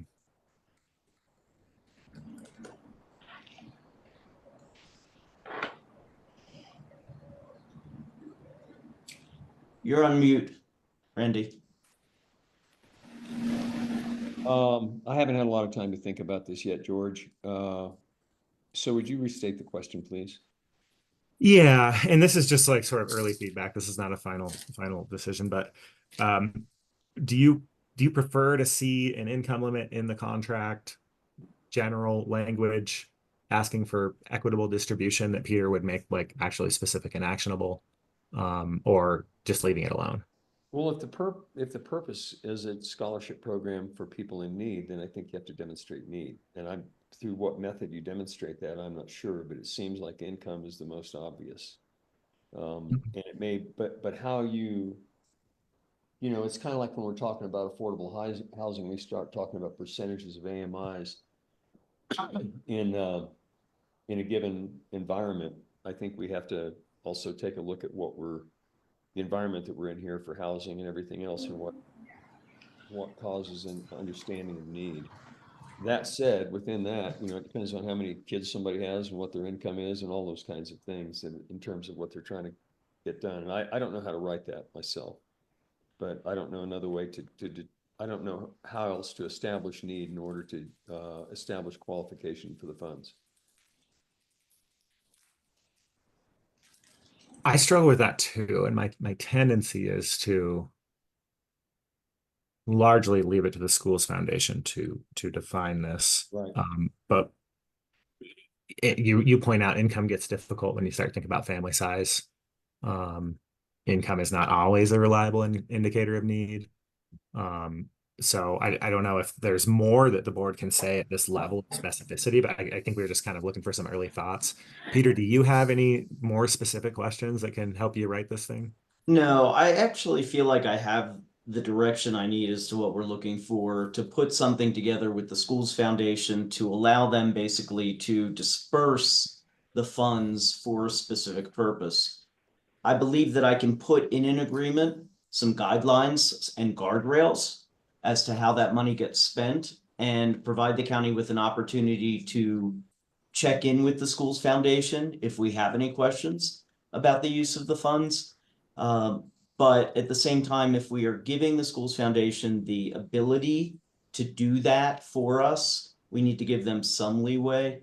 My understanding is the whole purpose, of course, is to enhance the childcare in the county and allow greater opportunity. And we don't really want to set up any specific roadblocks, but I am fully aware that we are using funds, county funds to do this. Some ARPA funds, some proceeds from lodging tax revenue for this important issue. And I will make sure that the agreement at least allows for us to have some ability to decide how that money is spent. I don't think it's very difficult. We have some samples, for example, that Summit County has that I can pull from, but we're forging a new way here. And I think I can bring back an agreement for the board to consider that we'll have outlines. And if we need to amend that agreement or make changes when the board wants to consider it, we can do that. Okay. The next one, and there's really just a couple of these, a couple more. I've got here residency criteria. I think the recommendation is that someone must live in Clear Creek County. There was some discussion of live and work or live or work, and we think the simple approach is probably, Randy, if you agree, that it's just simply that they need to be a resident of Clear Creek County to receive a child care scholarship. Yeah, I think that's true. That feels the most natural to me. I could argue in a longer term program that we do a little bit better for our dollar when someone lives and works here and establish a priority for that, but I'm not motivated to do that right now. I think, yeah, I think that's true, especially for a short-term solution. So one question that I have is, if you're talking about the residency requirement to receive the scholarship, all these funds are not necessarily going to be distributed as scholarships, are they? Or is that the intent? My understanding, the way the funds will be distributed is that the schools foundation will qualify a family. The family will select the provider, and the schools foundation will make direct payments to the provider. And does that include not just, for example, a certain percentage that's coming from lodging tax, but actually the entire donation or contribution to the schools foundation for the purpose, the larger amount that may come from ARPA? No, I don't think so. I think we're talking, so just to give background for the public, there are 3 investments in childcare we're making through the schools foundation right now. One of them is ARPA money for capital. One of them is lodging tax money to help plan. Those are both related to Mountain Trails, the 69 seat facility that's being built in Idaho Springs. The third one is this scholarship program.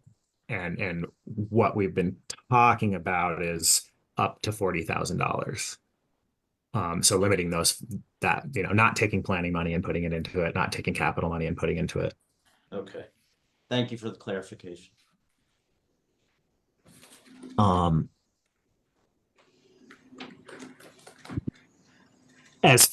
So as far as vendor selection, really, like, I think our approach here, as I stated earlier, is to have families select a provider that they're comfortable with, and not require the school's foundation to vet them. I think the requirement should be that they're legal. And there are a couple of different ways to be a legal childcare provider in the state of Colorado. One other thought, and I just want to bring it up. I haven't, like I said, I haven't had time to think about it and think about what falls under the purview of the county commissioner to suggest, but is where, I mean, do we care where the child care provider is located? In, out of the county, anything like that? And I don't know that we do, since if we have a dearth of child care providers in the county, then our residents have to get what they have to get, especially if we have the requirement of it being a legal child care center, as opposed to, a home-based one that's not licensed or whatever. That hadn't come up. I'm not motivated to mandate that. I think as if the contract is silent on it, then they get to do what they can. I think that's where I was too. What you heard was me thinking out loud, as random thoughts were going by, and you may be thinking, as you look at me, you might be thinking a couple times that Randy's kind of dissociative today. He's not really, there's been a fly that's gone past my face 3 or 4 times lately. So if you see me kind of go like that, that's what's really going on. So it's not EMDR. But the answer to the question is no. I'm disinclined also to make that. Okay. So George, just to confirm, in light of what you were talking about, so the intent is, for example, the family to pick the provider of the childcare, setting some parameters as to what that facility or operation would look like. But the school's foundation will pay that provider directly. The money will not go to the family specifically. This way we can assure that the money gets used for childcare. Yes. And if the school's foundation wants to have more thoughts and design this more tightly, that's totally their prerogative, and I trust them to do so. Next thing, just 2 more. Summit County requires a pretty substantial quarterly report. I'm motivated for the duration and scale of this program. First off, I've been careful to be clear that I don't have a way to make a commitment for 2025 budget dollars. It's a conversation we can have moving into the year, but we're really talking about through 2024. And given that, I think a quote simple report toward the end of the year is appropriate. Agreed. Okay. Lastly, just in terms of programs funded, we're talking about summer childcare, and there's a desire to also sort of explicitly say before and after care is also eligible in 2024 once the school year starts, if there's funding available. And really, like, the intent there is to just grant flexibility.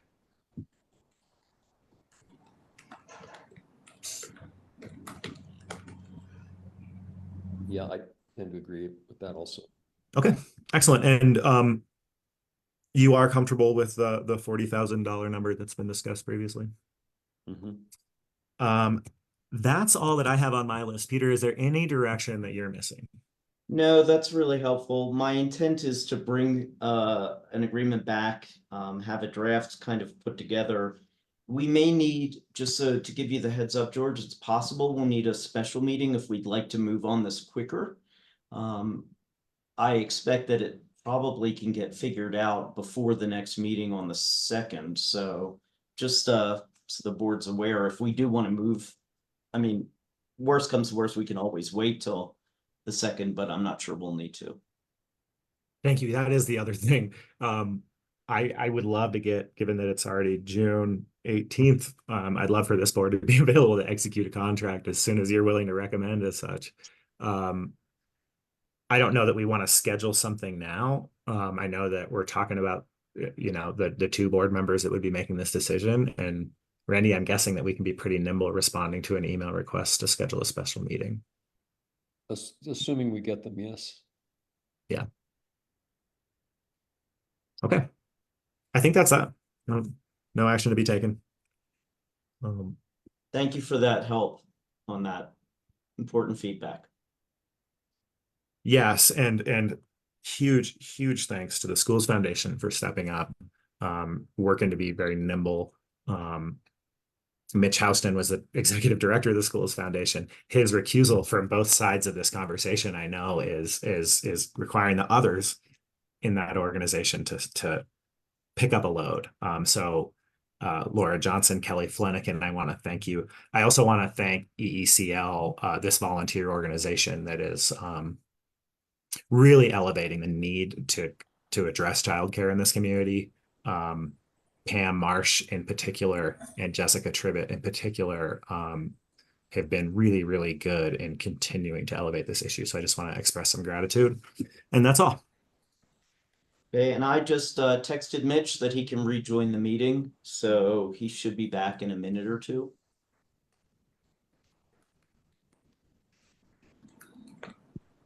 Okay.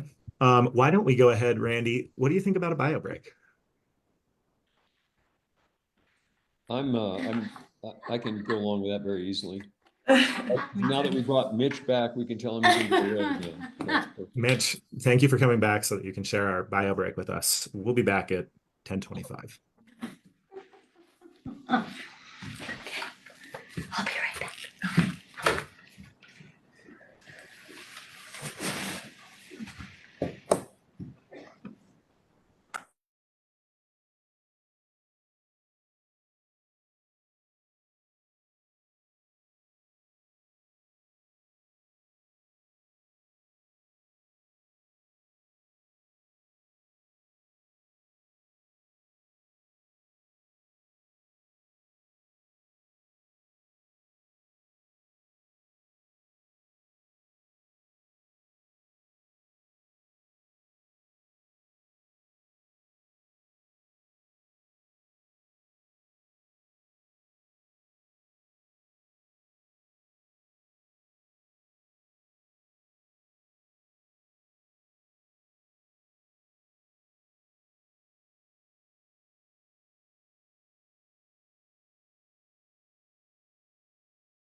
These bio breaks are better at home. Chips and guac.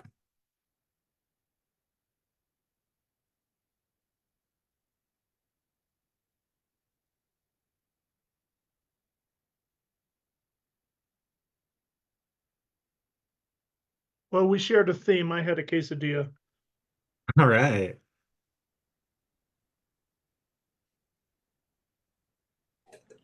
Okay. Okay, I think we're, well, oh, we're waiting on Randy. Okay.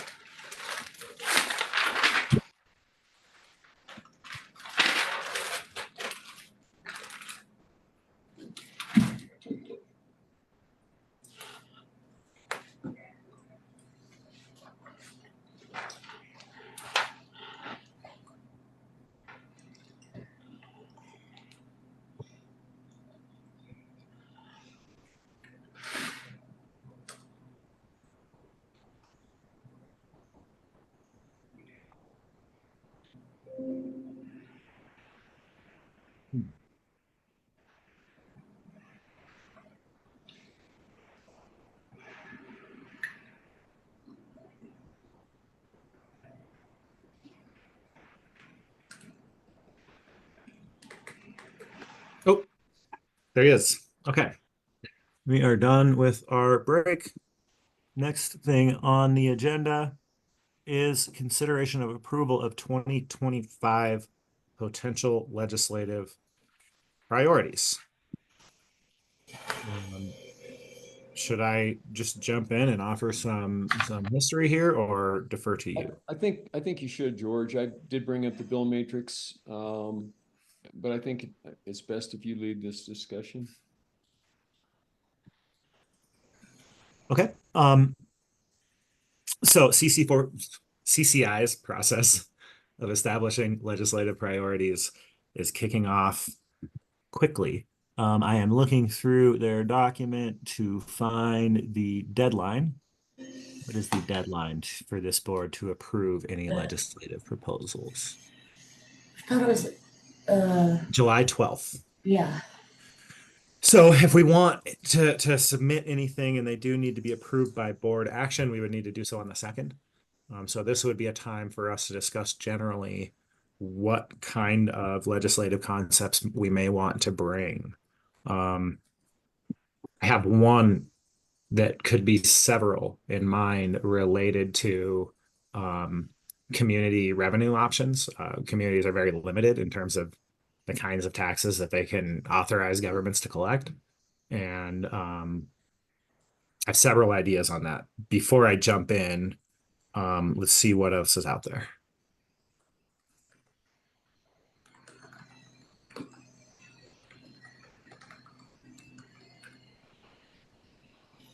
And let me just say, I don't have several ideas. There are several ideas floating out there that many people have been working on for a long time that.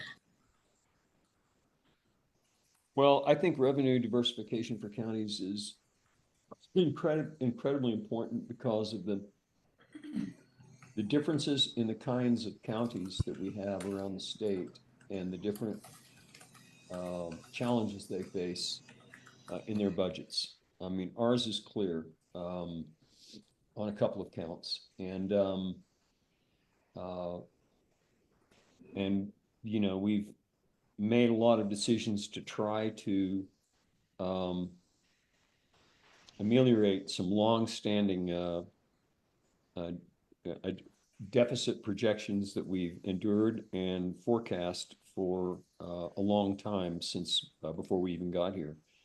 And a lot of the, for example, in Clear Creek County, unique to us, a lot of it is the cost and the expense that's brought on to us by the people moving through us, from whom, for tourism purposes, from whom we're unable to extract or been unable to extract to the extent that other counties have that have capitalized on that and will continue to be able to capitalize on that better than we will. And so to be able to find revenue diversification strategies that allow us to fund the needs that are brought upon us I think is really important. And if you'd like to run through, I mean, I'm curious to hear what Mitch has to say, but if George wants to list off those strategies that are out there currently that are being contemplated to put in front of the legislature, I'd like to hear them. Okay. Before I jump right in, Mitch.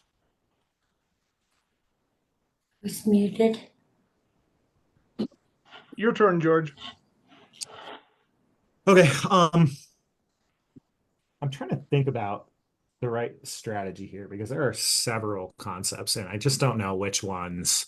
The definition of a viable concept is one that counties can understand well, be really unified and motivated by, and that the governor won't veto. um, so in years past, we submitted one or two and then found that there was a different horse leading the race by the time CCI was selecting in its process. I'm kind of tempted to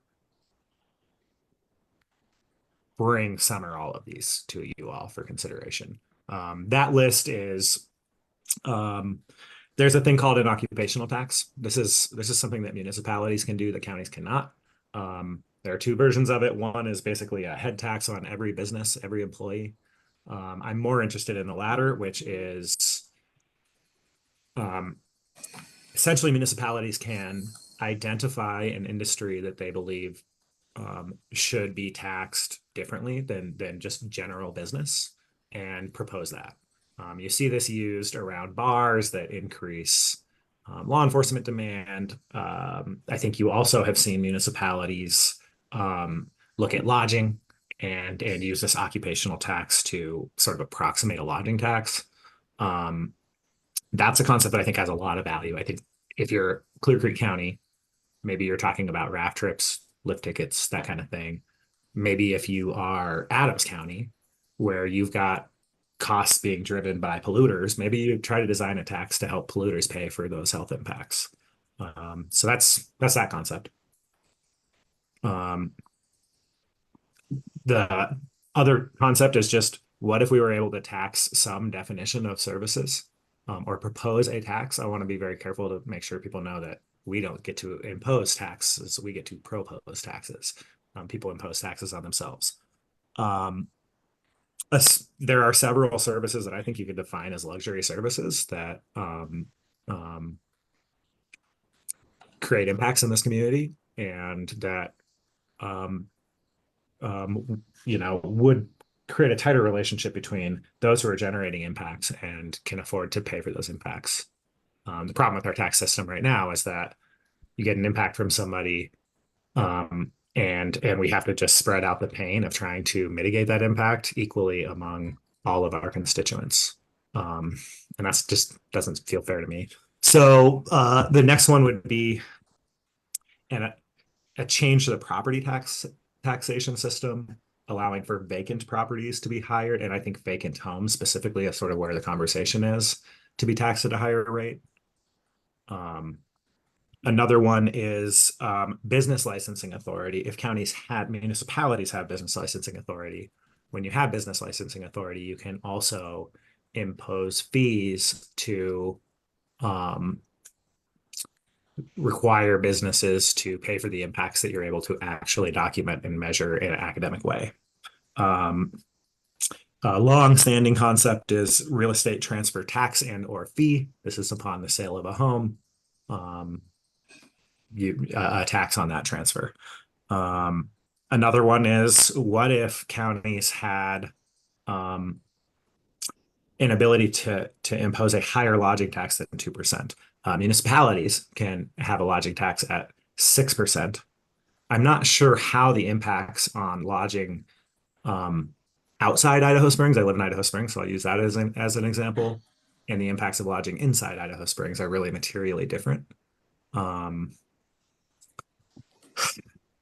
We could look at local marketing district reform. That's a little bit nuanced. I don't want to get into it. And then, of course, there is short-term rental taxation. There was a bill last year that we supported that was would have moved short-term rentals into a different category with a higher assessed value, a higher assessment rate, sorry. Also, it's possible to think about an excise tax authority for short-term rentals. Municipalities have this authority. Their communities are enthusiastically passing these excise taxes on short-term rentals with very little impact on the industry that I've seen. I have not seen any evidence of the industry shrinking after one of these taxes passing. That is the list of concepts that I have. Obviously I don't want to have like a bigger conversation than either of you want to have on this. I could talk about this all day, so could you. Do you have thoughts on which ones you like, questions on specific ones, thoughts on the strategy? Well, you proposed two of them in our board packet, so what caused them to rise to the top? In the board packet, those are the proposals from last year. Okay. And I think it was really just sort of where I felt concepts could gain momentum and build, get excitement from multiple counties. And what did you experience? In CCI, I did not experience excitement from multiple counties. What actually happened was in the interim, an interim committee proposed short-term rental property tax reclassification bill, and counties got very excited about that. And we just did that. So these two concepts were basically dropped at CCI.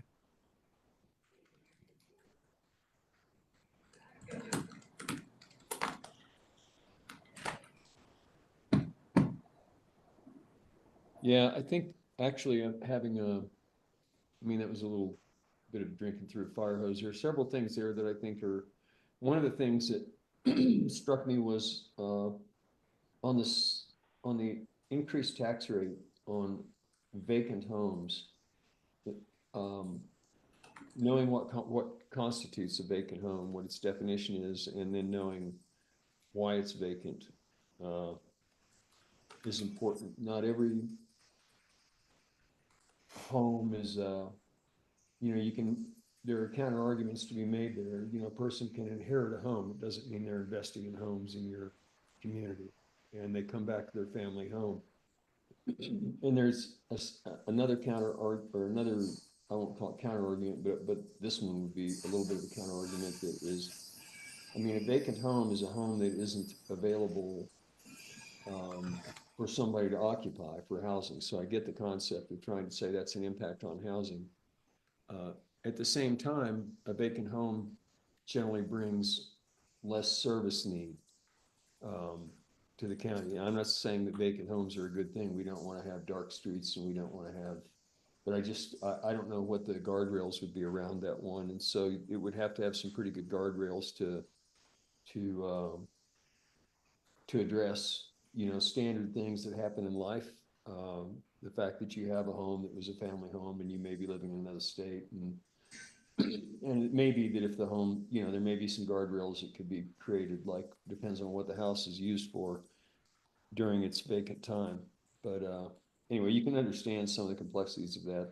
I'm just throwing out that there would be situations that would seem probably grossly unfair to certain people that have those homes for various reasons.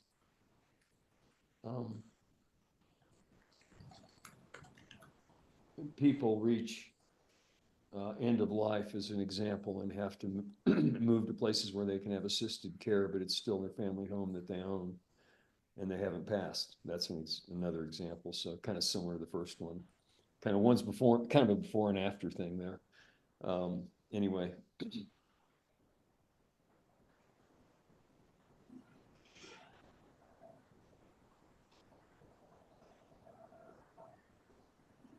Mitch, anything to add?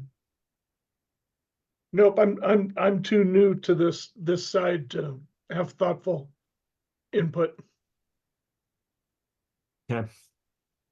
Is it crazy to What think? did you say the deadline was on that, George? I looked for it a second ago. I didn't see it right off. We go back to it. July 12th, I think. And Yes. the second would be not our last opportunity, we could do a special meeting. So let me just, what's your general tolerance for taking a throw a lot of stuff at the wall approach? Would you guys, any advice on that? What would you be most excited to support? Not which one. I wouldn't be a supporter of throw all the spaghetti at the wall, but pick two noodles that you feel we can support and find advocates to continue to support. You know, work a few things really well rather than try to do a bunch. Generally, I agree with that. I think though that what you're doing there is you're picking the two noodles that you think are most likely to stick. Because you know, when you throw a handful of noodles at the wall, some of them fall on the floor. And that's not unlike what happens when you start guessing legislative stuff too. Some of them are going to stick and some of them aren't. And so you might, you know, we have supported some things before that we thought were absolutely the best thing, only to see them for various political reasons just get crushed. And then we're jumping on someone else's bandwagon later. I have mixed feelings about it. But generally I agree with Mitch that just to kind of grab everything and say, we support everything until we don't, or at least to give them a large list rather than a small list. I don't know. George, what's your feeling about that effectiveness? We've both been down at CCI a bunch. I mean, I would not submit all of these with the hope that more than one actually made it through. Right.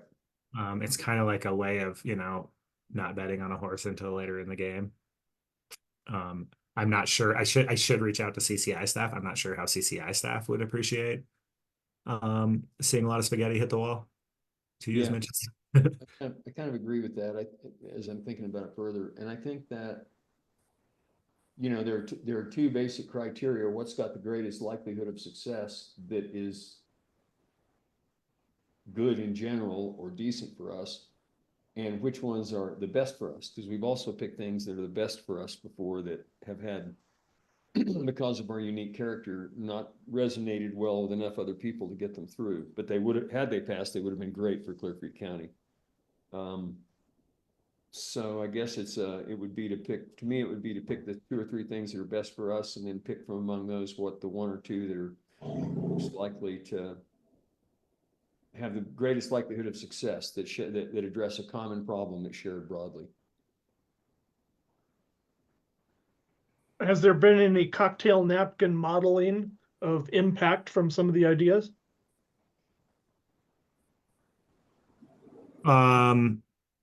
Yes.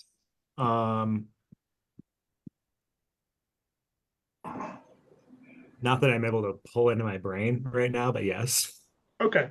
You know, a data-informed decision would be helpful. Right. And what would be helpful for this conversation would be, since for example, the matrix, the list you're looking at, George, of these different revenue diversification strategies, I didn't write them all down as you talked. I was just kind of trying to absorb. Do you have them on screen, and can you share screen while we're on this topic? Yeah.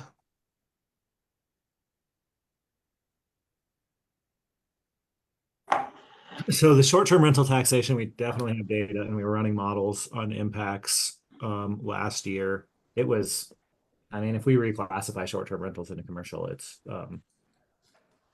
I think roughly $1 million to both Clear Creek County and Clear Creek School District's general fund.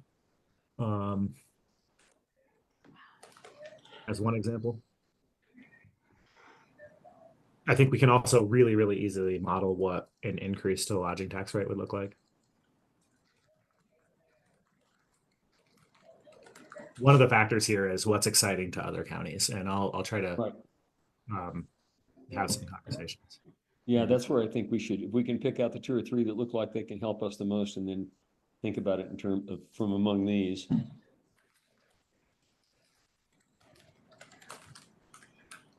Okay. Great. Well, I appreciate the feedback. And unless you have anything else, I think we can be done. No, I would be very interested once some things are identified, joining the bandwagon of selling it to other counties. Right off the bat, STRs and lodging tax stick out to me. I guess one thing we need to think about is how much actual lodging upon which we can collect, but we can, like you said, we can model that quickly to know, and I think it's fairly significant.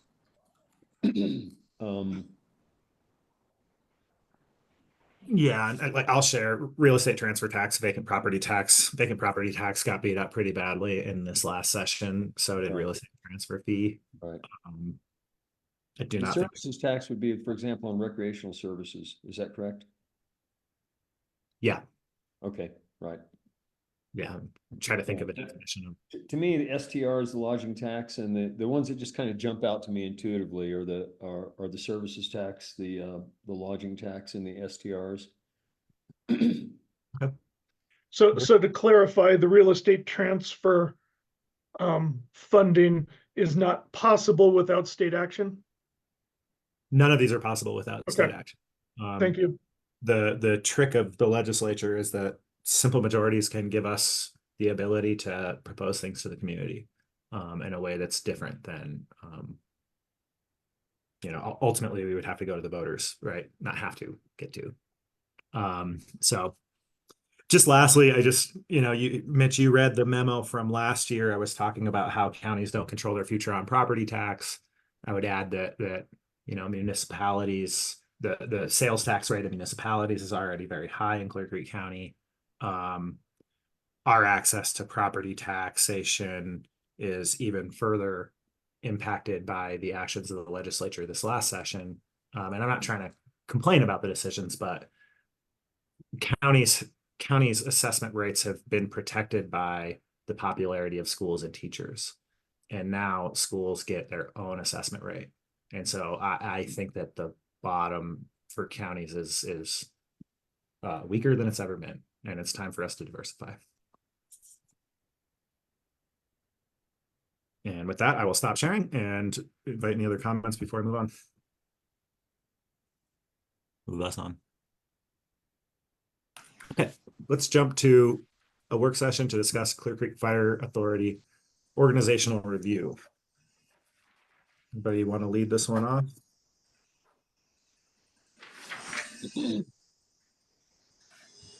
This is the time just for us to kind of share observations, especially Mitch. I know you're gaining speed fast, ask questions, blah, blah, blah.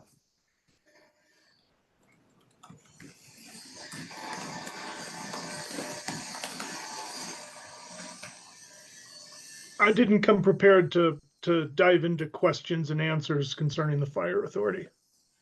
So I'm still attempting to accumulate knowledge. Okay. I'll share, we were all there and it was a public meeting when we said, yes, we'd like to do a survey. Just sort of reiterate that here. I think the offer was for this organization to pay for that survey. Just want to kind of reaffirm that that's something we're willing to do if our partners want that. Yes, collecting information would be very valuable at this time. I don't think we should fool ourselves. I think we're going to be asking questions over many months to come. So it shouldn't be considered a one and done survey. I would expect that there'll be numerous opportunities for the community to share their thoughts, and they'll be on different topics. And that, conducting a survey has a cost in both just effort level, energy, and money. And if we're going through an evolution, Mitch just triggered something in me. If we're going through an evolution, if we try to do a comprehensive survey and then we have to go out and we put it in the form of a comprehensive survey as opposed to individual points along the way as the conversation develops, well, we need to answer this question and then before we can move on to the next question. And we may want something that's more surgical and more easily done, like single or dual point questions, you know, how about this and how about this, and then stop there while we are taking care of the conversation point du jour, in this collaboration between the different jurisdictions and stakeholders. I might argue that 5 might not be too many. But yes, I agree with what you're saying, Randy. We're not going to be successful with a series of 25 question surveys. That's what I'm saying. It depends on how often we have to do it and how many times it's going to arise, because it's going to come back and inform a discussion. It's going to create more questions as we move forward. I see some potential respondents in the room that agree. Um, Well- I don't think I have anything else to really discuss here. This is just a standing agenda item so that we can discuss things as they come up. Yeah, I don't know where it fits into the overall process of discussing the IGA and the fire authority. But maybe at one of the next fire authority get-togethers, there could be a conversation about organizational structures, org charts, and just not making decisions, not drawing conclusions, but someone might be able to share what looks different in other organizations.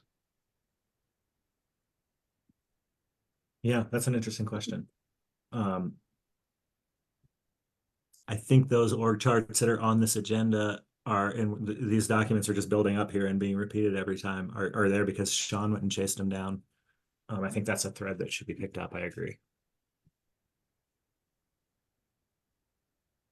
That's probably a suggestion to make to the facilitator. So who does that fall to? Well, that's a good question, because normally Brian would say, okay, I'll reach out and ask. Well, he can reach out and ask next week. Yeah. Well, we're gonna ask Brian to do that, and we're gonna hope that someone on his team makes sure he knows about that ask. Is there someone on his team that's gonna make sure he knows about that ask?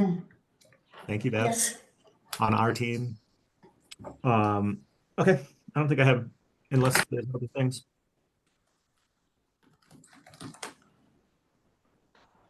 The last agenda item is an action session.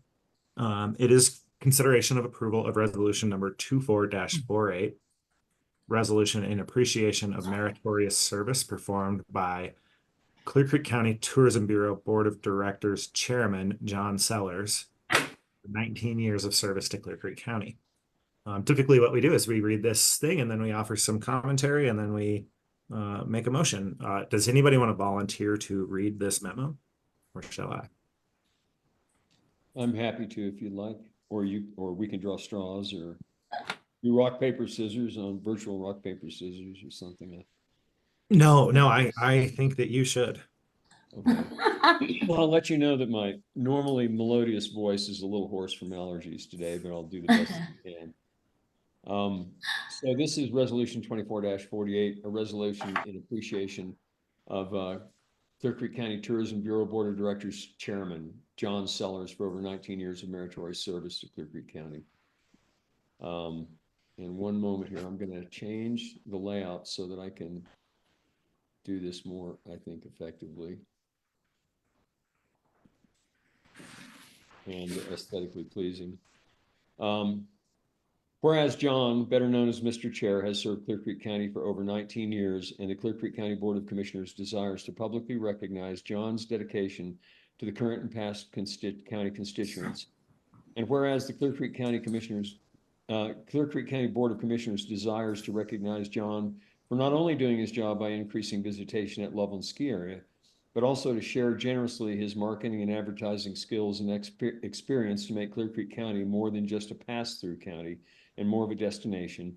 And whereas when John started as a volunteer on the tourism board, he was still a young, single, ski, snowboard 20-something, looking for the perfect job and looking perfect for the job, my ad lib, that allowed him to ski during his lunch breaks or when no one was looking. And whereas the commissioners recognized that John could have easily remained the young skier, snowboarder, but instead, I'm not sure I agree with that, but instead decided to contribute to his local community and help the county economy, where all of his employees lived and worked to ensure they had a great mountain quality of life. And whereas John has led the Tourism Bureau as president and chairman since 2012 for nearly 2 decades, and he has provided continuous support and dedication to Clear Creek County as a volunteer board member. And whereas under John's leadership, the Tourism Bureau has received more than $300,000 in grant support, survived the expansion of I-70 for the Twin Tunnels and peak period shoulder lanes, developed strategic planning, rebranding, website redesigns, installation of 4 new county gateway signs, established social media channels, directed video segments, created unique marketing campaigns, watched profound growth across the tourism industry countywide, hosted mixers and trainings and many additional contributions. And whereas without including time allocated to emails, grant writing assistance, reviews, and marketing planning, John has contributed more than 600 hours to the Tourism Bureau by attending more than 200 tourism board meetings and over 30 semi-annual update meetings with the county commissioners. And whereas John's leadership has been instrumental in carrying the Tourism Bureau forward during the pandemic, and his team cannot thank him enough for his unwavering commitment to our organization over the last 19 years. And whereas John's tourism team will always remember the following things about him: mountain biking, will only drive a Toyota; skiing, snowboarding, and meetings on the chairlift; never coffee, always tea; gluten-free, plaid shirts, same black jacket since 2005, biggest fan of Mayor Parker, the Snow Dog, always a Chicago Bears fan, the Bears, and best boss ever. Whereas John is running away to a new adventure closer to home with more time for his beautiful family, Michelle, Bella, and Bodie. Now, therefore, be it resolved that the Clear Creek County Board of Commissioners adopts this resolution of appreciation for meritorious service performed by Clear Creek County Tourism Bureau Board of Directors Chairman John Sellers, and be it further resolved that the original copy of this resolution be presented to John, and that his resolution become a part of the permanent records of Clear Creek County. And be it even further resolved, the county wishes you the best in your future endeavors, and you will truly be missed. Adopted this 18th day of June, 2024, at a regularly scheduled meeting of the Clear Creek County Board of County Commissioners. And I would just like to say, immediately following that, that the reason I said I'm not sure I agree with that, because I don't think he had the choice of remaining young. And I just know that experience. If it is a choice he had, it's not. It's actually it is too late. But I'd gladly stay at this age. It's too late for me to stay young. But to your benefit. Yeah, I mean, I'll just share. John, yeah, 19 years worth of volunteer service is nothing to disregard. That's just a lot of effort. And yeah, during that time, there's been a number of challenges related to construction, COVID, shifting opinions of the Board of County Commissioners with respect to marketing strategy. Want to thank John for all of his time in front of us, having really robust conversations and standing up for what he believes in, and at the same time accommodating what the board believes in, and trying to make those two visions fit together. So, John, grateful for your service. My experience with John was tourism board adjacent. Earlier today, I talked about the snow sciences or the outdoor rec and tech work at the school district. When John learned about what we were doing in bike tech, now cycle sciences, he immediately saw an opportunity to do something in the snow business. And he brought Loveland Ski Area to the table with some funding, and that allowed us to establish the program. So he's touched the community in lots of different ways. Thank you, John.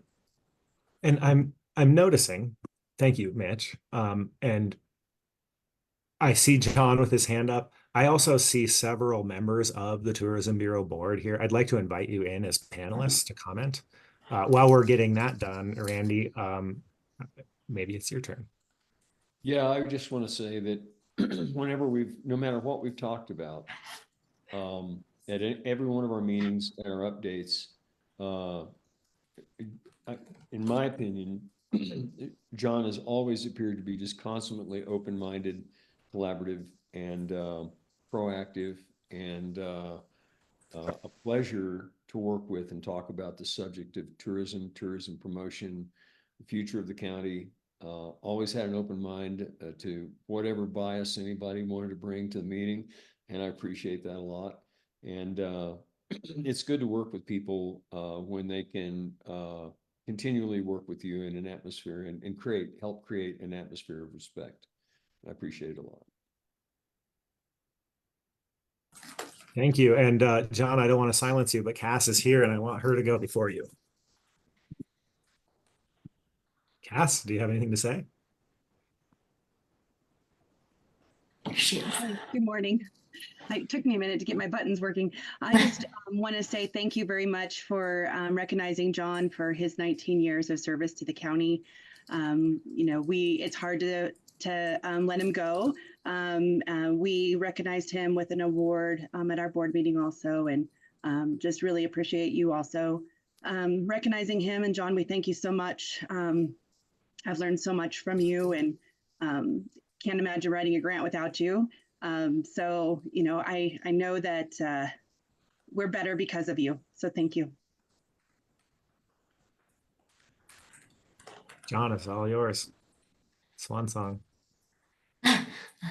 Wow, you guys, I really appreciate all the kind words. It's been so great working with everybody. I can't believe 19 years just flew by. Yeah, we've had a lot of interesting challenges, and certainly appreciate the support of everybody that served on our board over the years. All the commissioners, Beth Luther, you've been so great over the years, so thank you. And just everybody, we've accomplished a lot, and I know there's a lot to look forward to. So I certainly will be keeping in touch with everyone, and if there's ever anything I can do to help, please don't hesitate to reach out. But it's been a lot of fun, and really appreciate all the relationships we've built and all the problems we've tried to solve, and wish you guys all the best moving forward. Thank you so much. Excellent. At this point, thank you, John. I would welcome a motion.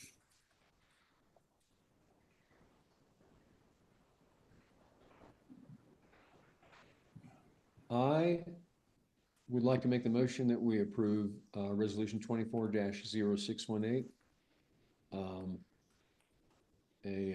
Is that good? I closed it a moment ago. Whoops, hit the wrong one. Sorry, guys. I'm seeing a different resolution number. Is it 24-48? Yeah, no, I may have I'm